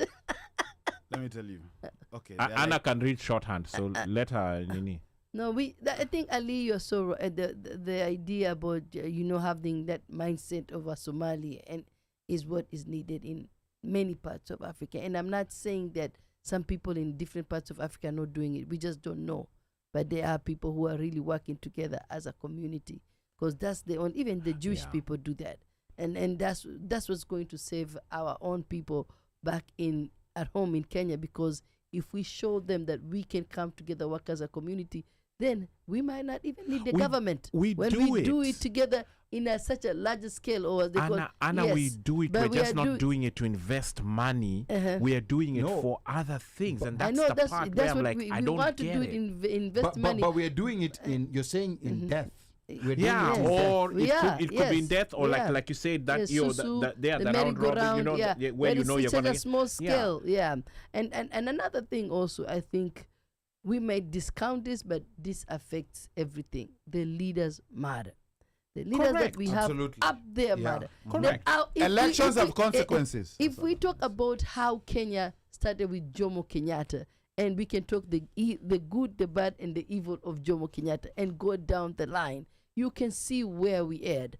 And then look at where Tanzania started with Nyerere. There was so much, cohesion. There was so much umoja. But after Nyerere, look at where Tanzania is now. It's similar to Kenya, Because Now, that's an interesting example you've brought, because Kenyans have this thing where they like making fun of Tanzania, but they unfortunately don't know the reality on the ground. Yes. Because remember, we talk about this middle 90%. Forget about the top 10%. Yes. So in Kenya, we tend to amplify that top 10%, and then we'll start saying that we know English better than them. Yes. But when you look at reality, you know, like that, the purchasing power of that middle 90%, the Tanzanians are doing better. Yeah. In terms of purchasing power, you know, in terms of affordability of homes, just in terms of those very basic things that humans need. So hata ukikuta mtu huko, hata kama anaishi, like whatever kind of area they're living in, they still can afford. We're actually buying food from them. Food is cheaper there. Yes. Food is cheaper in Tanzania. So we are buying food. People, especially people close to border. Yeah, I mean, you come from a border county with Tanzania. A lot of people who live in a lot of these border counties, they're constantly going to Tanzania to get this this thing. So when they got independence, they focused on unifying the country. And we constantly were laughing at them. Yes, the but community, Kenyans focused the language, the commonality of that language. Yes, Kenyans focused on capitalism. Yes, radical capitalism. And that's what is killing us right now. And that's what that's what totally destroying us. So right now, you know, like Tanzania has really moved. You know, like in terms of the Kenyan GDP is much bigger, but unfortunately this GDP is mostly being enjoyed by a certain minority of people. Yes. And I think that is what we need to sit and figure out. And Yakobo here was talking about, you know, like a common set of African values. Unfortunately, most people don't even know, you know, like what these values are, or what people are talking about. Uno, Mike, read for us the comments. I know so many comments are coming in thick and fast. Yakobo Simba, Tibor Dagi, Kenya. Karibu. You're laughing. I don't even know where to start. After I butchered Liz's name, I can't say any more names. Who? Nyarugenya. Skip some.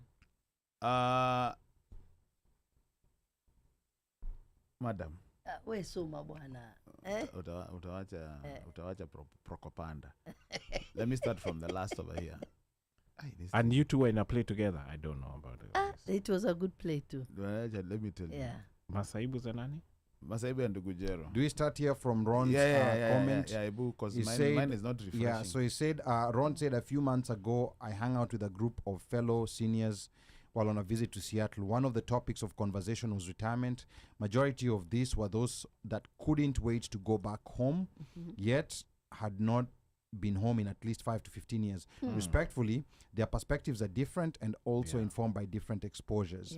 And then yes, and I think a lot of these comments are coming when the show went a little bit on the south side, which is the vagaries of live production. The vagaries of live production. You know, like I know you guys don't know those words. No, I think maybe Anna might use that in a poem. Vagaries. And then the vagaries of being African. My hair and my locks flow. Oh, sorry. Esa Mulusa says that's a brilliant idea about the Somali pooling investments. You know, like this is always, let me tell you, like it will always work better. Even the white people do it. Like a lot of times when you hear about startups, what do you think a startup is and what angel investors are? It's a bunch of people who don't even necessarily know each other, but they take a risk and trust each other to go and do together. That will always give better returns than you know, like a small piece of land. And then this guy keeps on looking at me, but Yakobo says, did he point? Let me see. Yakobo says, and now the Somalis in Kenya are also buying up the country. They are running gas stations all over. I mean, when people say Somalis are buying up the country, I don't know exactly what that means. I think what it means, Ali, what it means, Ali, is this. Areas that traditionally did not have any Somalis present now have them, and they are in business. Whether they are in gas stations, whether they are doing hardware, whether they're doing as simple as a kiosk. Unajua kale ka kiosk waga in the neighborhood that you're buying everything from. And I can speak from shags, my shags. We have a very large population of Somalis now. and they are mostly businessmen and businesswomen Yeah. doing different things, whether they're doing hardware. There's a guy who actually does ice because it's a fishing town. So you need ice to preserve the fish. Yes. Oh, that's That's what interesting. the guy does. Okay. In your business yake. So Okay. when I go Shags and I have my kakula, Yeah. when I need ice after I've bought my fish, I go to the guy and he's actually producing ice. He's Somali. If I go there at 1 o'clock, you go happy? Ask me where he is. Where? Mskitini. Mskitini, yeah. I have to wait. So I've even learned his schedule. Yeah. So I know when. So I'm just saying that to mean that seems to bother a lot of folks, because traditionally back in the day, the Somalis you saw were the ones who were truck drivers, who were doing the 18-wheelers driving back and forth. Yeah. You didn't see them in plain sight doing business, you know, sitting at Yaya, and they have a round table. The men are here and the women are here, and then next door CJ is in operation. I didn't think actively see that. So I think the biggest difference, you know, like when we got independence, there was something that was called, I can't remember, Sessional Paper 10 during Kenyatta's time, which was very unfortunate, where they decided development will only go to places with agricultural potential, meaning roads, schools, and everything. So a lot of these other places, they never built schools and everything. So over time, when they started, now they started going to school and they started getting educated. So previously, you would not see them, for example, like in government offices, because they were business people. But now over time that they got educated, now we are starting to see them in and they many live in other, their city, many and other their sectors. kids are now Yeah. like third generation, so on and so forth. Yeah. And then, you know, also another thing that was interesting, the money they used to make as truck drivers, they never went and banked, like you said. Zilikuwa yeah. chini ya mattress. Yeah. Sasa huyu kijana ambayo who was born as a Kenyan in Kenya, sasa yeye ndio anachukua hizi hela anaenda kuinvest mahali. And then now remember, they created a bank, a family bank. Yeah. Family bank, you know, like that's one of the halal banks in Kenya. The what do you call them? There's a name they're given, I'm forgetting. You know, like the halal, the banks that are bank without interest. So now that's where they're all pulling their money, and also I can take my money there. Other you know, other Muslims are also putting their money in there. And then very many comments. Yakobo says universities in Kenya creating employees, TVETs, and then Ron says you missed over here. Salimia mwalimu wa Eli hapo. Who is that? Anna. Oh, Swahili. mwalimu wa Eli. Yes. Okay. Eli is DJ Christian. Yes. Yeah. My nephew. That's my nephew. Yeah. Ndio. And Nimepokea Eli salamu. started doing Swahili. Yes. We actually bought him books. Yeah. There was a lady who out of, I think, Pennsylvania, who would do like she had like a cartoon series books of a character, but everything is done in Swahili. But Eli mimi ndo namfundisha na shule yangu. And na he's sasa amejua kabisa. yeah, he's on top of it, yeah, right? You cannot gossip Eli atasikia. Okay, all right. Yeah, so Nyakwar Nyarugenya says, this is something people who have been in the US for too long don't understand. They romanticize things, not realizing that in Kenya, your personal level of success can depend on who holds presidency, which is very unfortunate. Yes. Which is very unfortunate, which I think is what like America has done so well in terms of the politics up there may be broken, but there's certain basic things that will still work. The systems are working. The system works. So that's what we need to figure out, whereby like the system can work even with a broken system up there. That is the issue. Honestly, for anyone who wants to settle in Kenya, you have to be prepared that the system does not work. And therefore just know that you'll have to use your networks to get whatever you want to get a network. Yes. So and then Esa Mulusa says the lady panelist is brilliant and very level-headed. I appreciate her contribution. And speaking, thank you so much. How? Thank you so much. Okay, I think I'll read. I'll do this. You finish. Finish reading. You are about to segue? Yeah. No, I was about to segue. So Ron says most of the Kenyans in Kenya don't understand, and those who do don't care. I think this is regarding you know, like the issues in Kenya could be dependent on who is president up there. And then Washeke says there's a big difference. Ethiopia was never colonized, so they were able to retain the original Christianity, not the King James version or Rome's version. And that's where, you know, like this is a very sensitive topic, but you know, like I always say this as a Muslim, like I feel, like yes, as Muslims, of course, we want everyone to become Muslim. We know that that will never happen. Yeah. But we feel like the world is better off with more Christians than just people who don't believe in God. Yeah. So I think that's why sometimes I get worried when I see how people, sometimes mock the Bible, just generally mock religion, because over time it's become very intense. And I think part of the problem was, of course, that King James version, and another problem is people like Kanyari. Yes. So it has TB Joshua. Yes, the guy in South Africa who's apparently raised somebody from the dead. Yes. That is the issue, my brother. It has spawned such people. But I think also it's important, as we amplify the Kanyaris and the TB Joshuas, I think it's also important to amplify the enjoyers.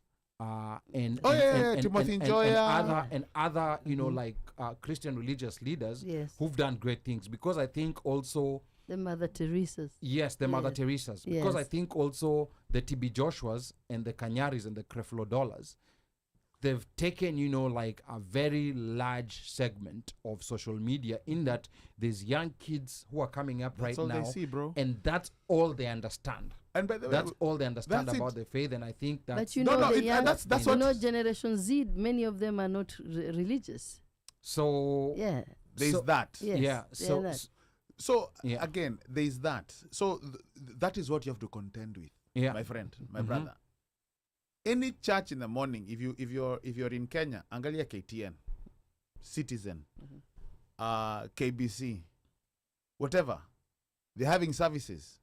Kuna till number, kuna M-Pesa, ya kuombewa, ya kuongea na pastor, and we're talking about mainstream media, bro. Yeah, I know, because that's where the money is. See, the other day, Prophet Award was somewhere, and sijui alifanya nini, aliponesha watu sijui what, and he threatened he will bring, I don't know. Yeah, I like. So there, this is worrying. That is what is going on. That's so you have people like me, of course, be looking like, surely, like, because it's all about, it's prosperity gospel. There's nothing else. Yes. When you try to you see, like, and that is why you can sometimes look at the Catholics. Yeah. It doesn't matter which part of the world you go to. Yeah. If you go to a Catholic church, mass ni ile, they have a similar whatever. It never changes.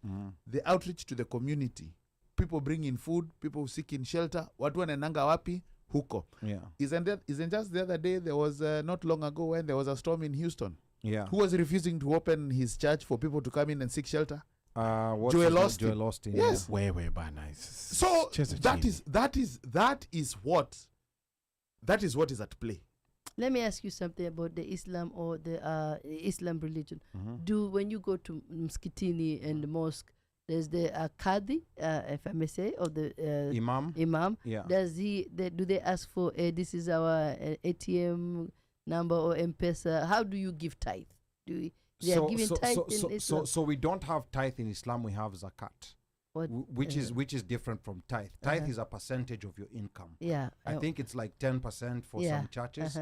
So zakat is 2.5% of what has been in your possession for over 1 year, meaning you earned it and you never spent it. Okay. So let's say like you make 100K a year, and then you spent 90,000, and then you have $10,000 that you've held in savings for a year. Yeah. So you'll pay 2.5% of the $10,000, which will come to about $250. So out of your 100,000 income, you're gonna pay only $250. So it's 2.5 yearly or every.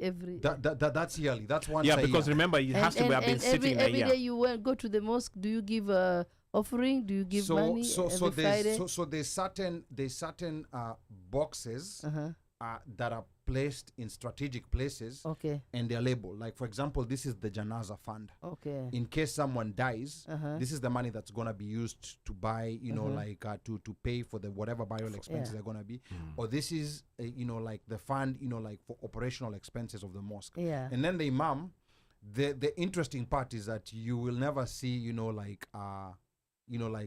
imam driving a Cadillac, or because imams don't get involved in the finances. Okay. There's usually a board. Okay. There's usually a board. So imam, his job is strictly to lead Someone. prayers. Yeah, his job is strictly to lead prayers. I mean, sometimes he may and this it's done differently sometimes in different mosques, but sometimes the imam may be called by the board, like to answer certain questions, but there's a board that's separate, that runs the finances, and most of the time people, like for example, like I know the mosque in Gaithersburg, for example, they usually publish, like how much money they've collected, so anyone can go check and any projects they have.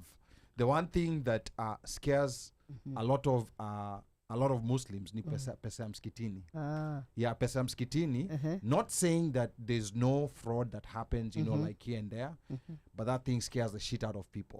It scares the shit out of people. Steal it because karma is real. Yeah, so kuna hiyo pesa ya msikitini na kuna pesa ya yatima. Yeah. And orphans money, that's one of the highest forms of fraud that you can never commit. Yes. Like misusing, or using without authorization the wealth of an orphan. Yes. So mosques are run a bit they run a bit differently, and it's a day-to-day place. It's not a place where you're once a week. So there are people constantly there 5 times a day.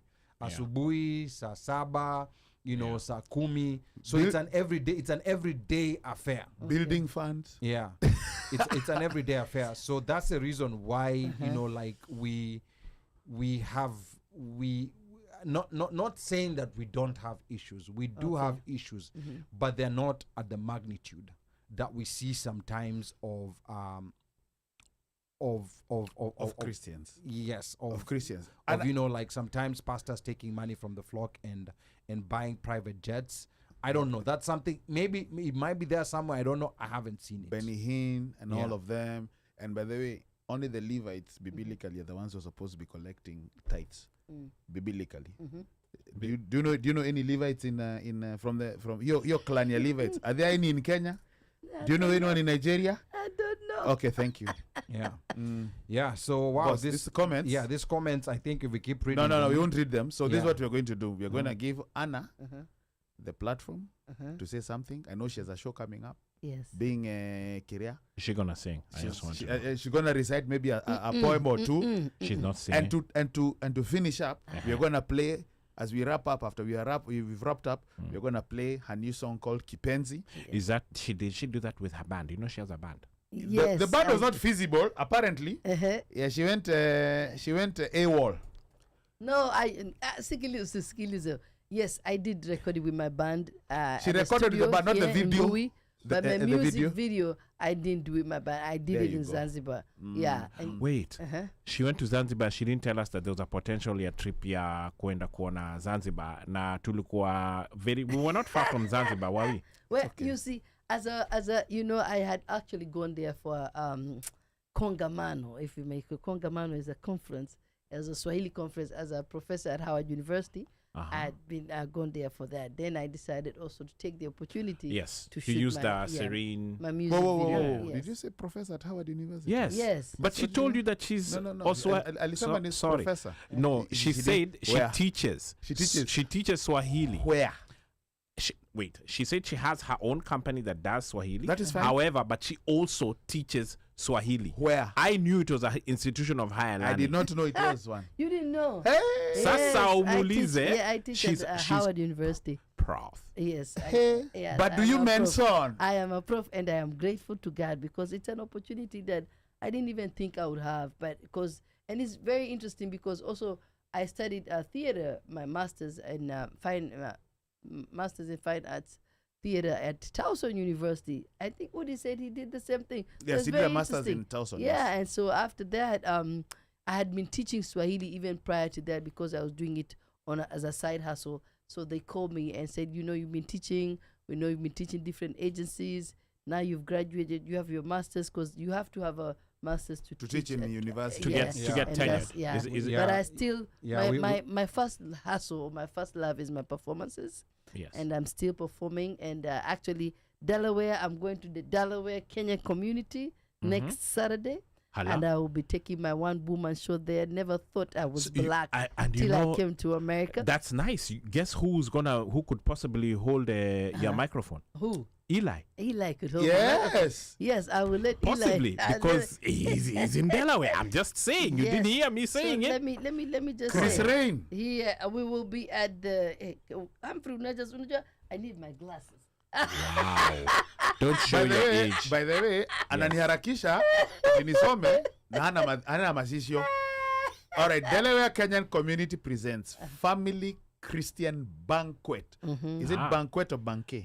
Wait. Mtu amesoma, is it banquet or banquet? It's banquet. It's banquet. Okay, sorry. International comedian Anna Mwalago, music DJ Breeze. Ooh. Entry $70. 13 years and above.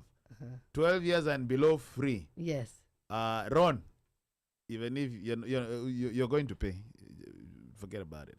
March 30th, 6 to 10. Cash App handle $ C Kimani 102. Okay. Telephone 302-48. And also it's a flyer. A reservation But, deadline by March 16th. I don't know. Embassy Suites 654 South College Avenue Park. South College Avenue, Newark, Delaware. Yes, and I also want to thank Kenyans because Kenyans really support me.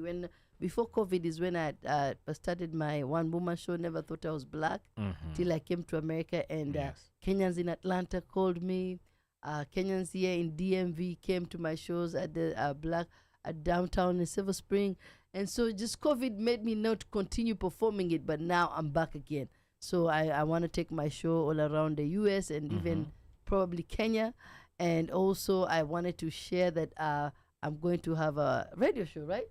Title? The Mama Africa Show. Oh, and damn. it will be right here on this studio, Kilimanjaro Studios. That will And be a fire show. I definitely would love for you guys to, because the show will always be about just celebrating our, our hard work, our strive, our thrive challenges here in the U.S. as diasporans. Not only the U.S., but also in Europe, in Asia. And so we'll have different hosts. Like today, we had a chance to interview my dear friend, One Mike, and his journey to America. I hope he was a good guest. He was. It was amazing. Was he behaving? Of course, yes. And we had some good times. On And this so show, he didn't I behave. just hopefully that I thank you, Kenyans, and my brothers and sisters for supporting me. And once the show starts, please check out my YouTube page, Mama Africa Anna. That's where we'll be going live. And definitely, please subscribe to my YouTube page. Otherwise, nimefurahi sana kuwa hapa. Asante sana. Before we even I should have done this. Wahenga walinena kilicho na mwanzo hakina budi kuwa na mwisho, mali imetia nanga. We are about to wrap this puppy up. And please play my music. Finish up. I will play. I'll finish. I have 2 music videos. Your parting shot. Apart from now, you giving us your whatever. Give us your parting shot based on what we were discussing, what you're thinking. Are you still thinking about the highs, all the highs and the lows? The highs, the lows, the in-betweens, and that 90% and that one of Ali. Ile percentage ya Ali. I don't know. Na economy, the na thing comments. is, mimi ni msema kweli. And when msema kweli, msimlete kwenye mic. Yeah. I can say Go something. for it. Go for it. Kwa nini? That's why I'm a poet. Unatutisha. That's why I'm a poet. Unatutisha. I honestly, I think the show was amazing. Yes. Only that sometimes it went too slow.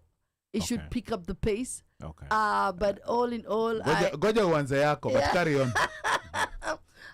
but I think that overall you all are doing an amazing job because mumetuweka wa Kenya pamoja. Because even, I mean, the number of people commenting here, the number of people listening to your show, it's a good number that is going to grow. So I think also you all should, take this opportunity to also now start going on the road, advertising One Mic Show, man. Don't just, it should not be just limited to here. Maybe Anna Mwalaga Productions can sponsor. Thank you. Yes.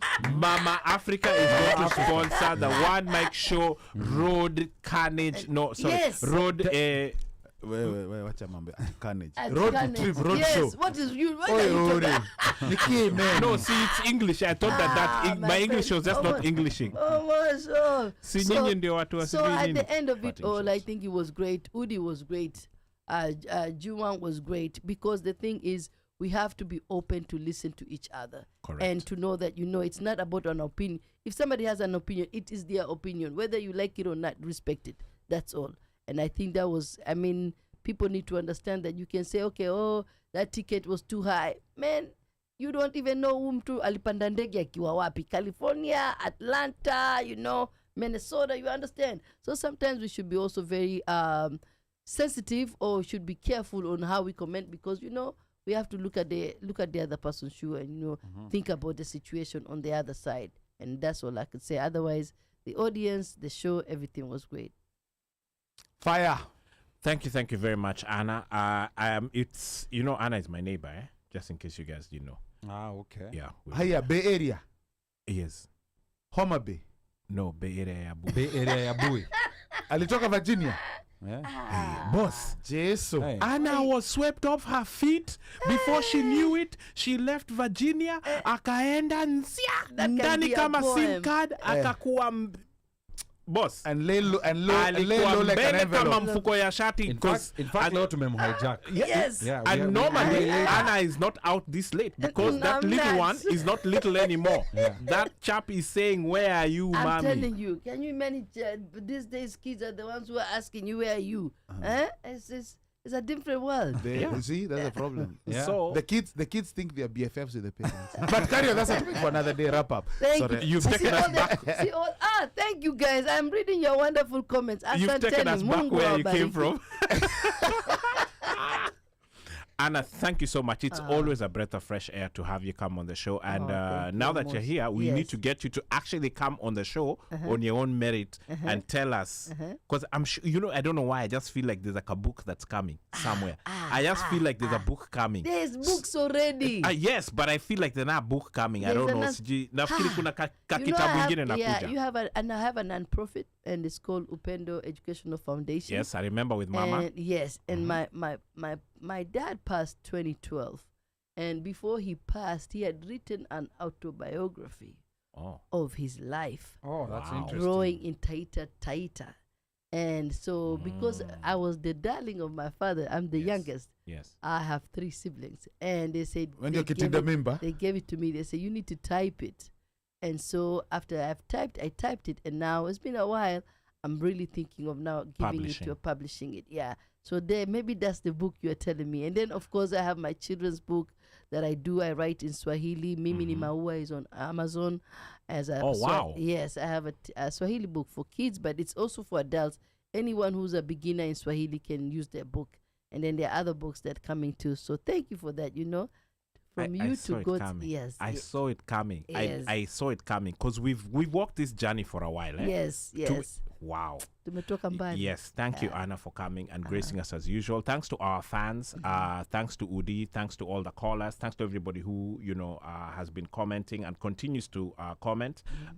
Without you guys, we would not be here. And it's through the feedback we get from you guys that we are able to actually put our shows together. And if you notice, our shows are very what's the right word? We are very I would say methodical, but also direct, as well as pinpointed in the way we are structuring our shows. It's because of you guys, because we've realized there's a gap.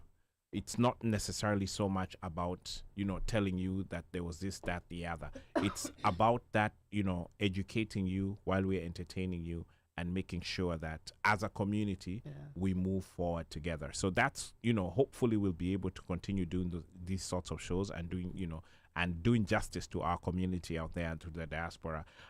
With that said, see you guys next week. Asanteni. Ebu cheza hiyo nyimbo yangu sasa. All right. Relax. Tuliza. Usiwe na pupa. Ninakwambia nasikia hata usingizi sasa. Usiwe na pupa. Hiyo ni yako. Usiwe kama fisi unataka mfupa. Umesema kweli. Tulie kama maji ya mtungi. Okay, aya. The people are rapping over here, even me I should be tapping and rhyming and diving. Now, sorry. Okay. Anna, asante sana.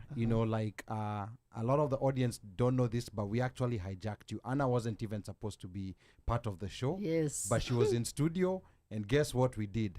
We locked the doors and threw away the keys and told her she has to be a guest panelist on this show. Yes. And thank you. People are very happy here. Jacobo is saying Anna was very brilliant. I got a private message.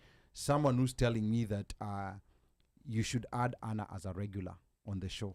Wow. Yeah. So that's how much people are loving you. So we're going to discuss maybe baadaye she could be a roving reporter. Yeah, Sawa, you know, sawa. Anna is a very busy person. She you know, sure is. She's Sure a is. performer. Yeah. You know, like she's out, you know, like doing, you know, like her poetry, her spoken word, Yes. you know, like her music, like we're about to play some of her songs here. So please make sure if you don't know who Anna Mwalago is, make sure you follow her. Make sure you follow her YouTube page. Go to annamwalago.com. Spell it, just see because you know some people may the not volume. know that Mwalago has a so the spelling, so very interesting. In fact, the way your name is spelled is Yes. very interesting. It's Anna Mwalago. Yes. Yes. Yeah. So it's Anna A-N-N-A. Last name is M-W-A-L-A-G-H-O. Yes. That GH, hiyo hapo kuna some communities in Kenya that cannot pronounce it. They'll Yes. say go, they'll say Mwalago. Yes. Yeah, but hiyo ni wrong. Mwalao, you know. So yeah, so that's a very And I'm not Somali. yeah. That's a very unique name. No, you are I'm just Somali. joking. You are Somali ni tofauti. Yes. That's a different spelling. Kuna ra, Wow. rain. You know, Wow. because these are also Arabic alphabets which Yes. don't exist. And there's in also the- français. Yeah. Français. Yeah. République. Kinda. Sorry. Yeah. Oi, wait. Pia Saidu saa zingine Excuse me, wakati. it's Pierre Seydou. Okay, Your continue. Pierre Seydou French Eh. has really not helped Uno Mike at all. No, it has not. It hasn't helped him at all. But anyway, Alisema alienda Madagascar lakini. yes, but Anna, you know, like L'île de Réunion. yeah, But carry on. yeah, asante Oh, sana. sorry, Union Islands. Okay. Haya. So Thank you to Ali. yes, and then, you know, like to the audience, I want to thank you. You know, like today we experienced what's called the A live vagaries show. of live production. It was a live happens. show. It happens sometimes, and you have to Yes. think on your feet. Yes. And you know, the space that we have here, we have this space with a full understanding that not all of us have the same opinions. And that's the reason why we try to create a safe space for anyone with any kind of opinion, you know, and for the most part, you know, like our audiences have, for the most part, been very respectful, even in the differences in opinion, those who called in, those who are commenting. So yeah, so this just happens sometimes, you know, like, like in live situations. Live situations. But we're glad we were still able to salvage the show and complete it. And of course, we're gonna be back again next week. We're trying to make plans for a farewell episode for Big Ted, Ambassador Big Ted, as you know, like he's been very instrumental, especially to people in the arts out here in the diaspora. Unfortunately, he's leaving. And he's a that's- friend of the show. And he's a friend of the show. That's the reality of politics. So we're going to have that. And then Boston Marathon. You're going to see us there. Hiyo ni lazima tunakuja na mujipanga ya Yes. watu wa Boston. In fact, I don't know how Anna has not been. I think we're going to force invite her to the Boston Marathon weekend. Mutu jipanga. Dinner with champions. Come and there and do April your 13th. play. Nishaifanyaga hiyo. I did it before, like with Kipchoge, the older Kipchoge. No, but you can do it again. Sasa now And again. you know they had to revamp, eh? Yeah. You been know years since you know it it was died. It It died, right? It used to be under Faith. No, that was the Chicago one. That's- That's a Chicago. hiyo Oh, ni ya that's Chicago. okay. Ya Usi Chicago ni confuse. sawa. Okay, Usi- yeah. Sasa sasa Chicago bado iko. Okay. Chicago So there's bado this iko. one for Boston. This Here, is Boston. Oh. Yes, and the Sawa, let's athletes talk. come there. Yeah, I'll let's tell talk. my agent to call you. And Yeah, see, it's not patriotism your anymore. People talk to my people. No patriotism anymore. hapa kuna patriotism. Okay, hapa hakuna There is no patriotism. patriotism. There here. might be some patriotism. Why not? Yeah, Yeah. but after the agents have talked to the other agents. Yes. Uh-huh. Yeah, You sawa, ni sawa. sawa. Yes, so that's gonna be on April. The Dinner with Champions is gonna be on April the 13th. Of 13th, course, yes. Boston Marathon is happening on Monday, 15th. April the 15th. Oh, So those Yeah. who are, who are gonna be in the Massachusetts area, those who plan to go, please get your tickets for the dinner. Run with Kenyans. You're gonna meet the Kenyan runners. You're gonna meet the Ethiopian runners, and there will be Kenyan and Ethiopian food. So it's gonna be a cultural festival. So usingoje kusimuliwa. Make sure that you're there. It's gonna be amazing. With cultural honeys. Yes, I don't know. I don't know exactly what that means, but And you are quick to say yes, but carry on. yeah. So yeah. Anyway, I want to thank everyone. Yes. Na kwa yoyote ambaye anataka kunipigia simu, nambari yangu bado ni ile 1-800 mteule, na operator akishika simu mwambie unataka kusema na mjukuu. na akikuuliza ni mjukuu yupi, unamkumbusha ni mjukuu yule yule wa Masai. Because I'm Kenyan by blood, American by design, Masai by choice. Sichagui, sikagui na sibagui. Kwaherini. Aiden, Daddy loves you. Jerry, Daddy loves you. Nimo, Daddy loves you. Until next week, be blessed. We sign off with Anna Mwalago's song, Kipenzi. And then YouTube, look for Anna Mwalago. Mama Africa Kipenzi. Mama Africa Mama Anna. Africa Anna. That's my YouTube. Yeah. Oh, Mama Africa. But Anna. you know you can do Anna Mwalago Kipenzi and it will still come up. So You're calm right down. about that. Thank you. Yeah. I don't know if she's trying to correct me and all that. Asanteni sana. Be blessed.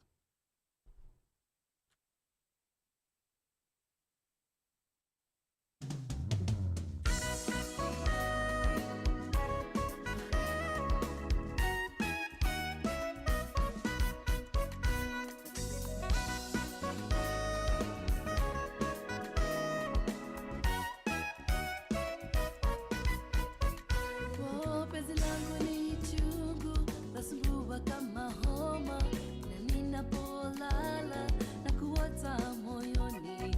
Furaha ulionipa yanitoa machozi, usiku na mchana na kuwaza moyoni. Oh, kipenzi changu we, oh mpenzi we, ni mimi wako baby, mimi nakupenda. Oh, kipenzi changu we, oh mpenzi we, hebu tuelewane, tuache kisirani. Oh, kipenzi changu we, oh mpenzi we, ni mimi wako darling, bado nakuenza.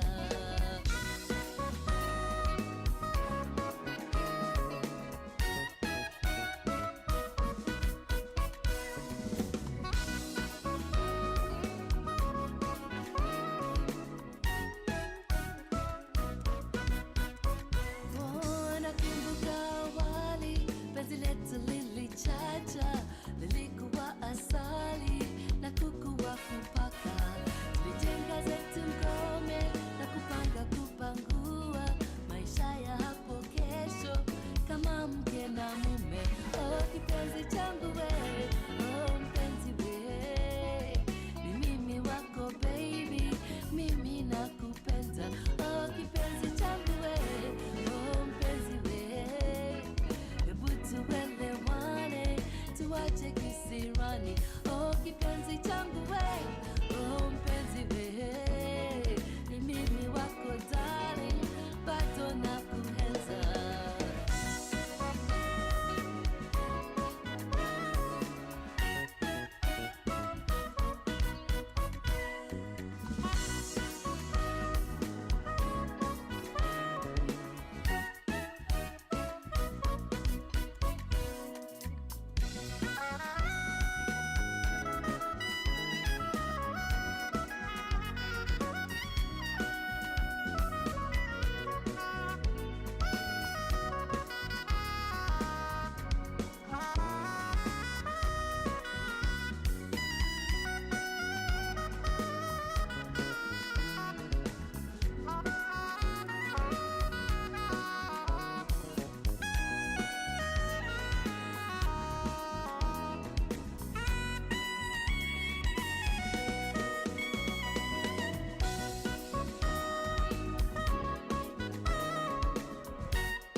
Oh, maisha yetu sasa kama mke na mume yameshakuwa wazi kama tulivyotaka. Zipo shida za maisha yasumbua kama chawa, penzi letu ni daima kama tulivyotaka. Oh, kipenzi changu we, oh mpenzi we, ni mimi wako baby, mimi nakupenda. Oh, kipenzi changu we, oh mpenzi we, hebu tuelewane, tuache kisirani.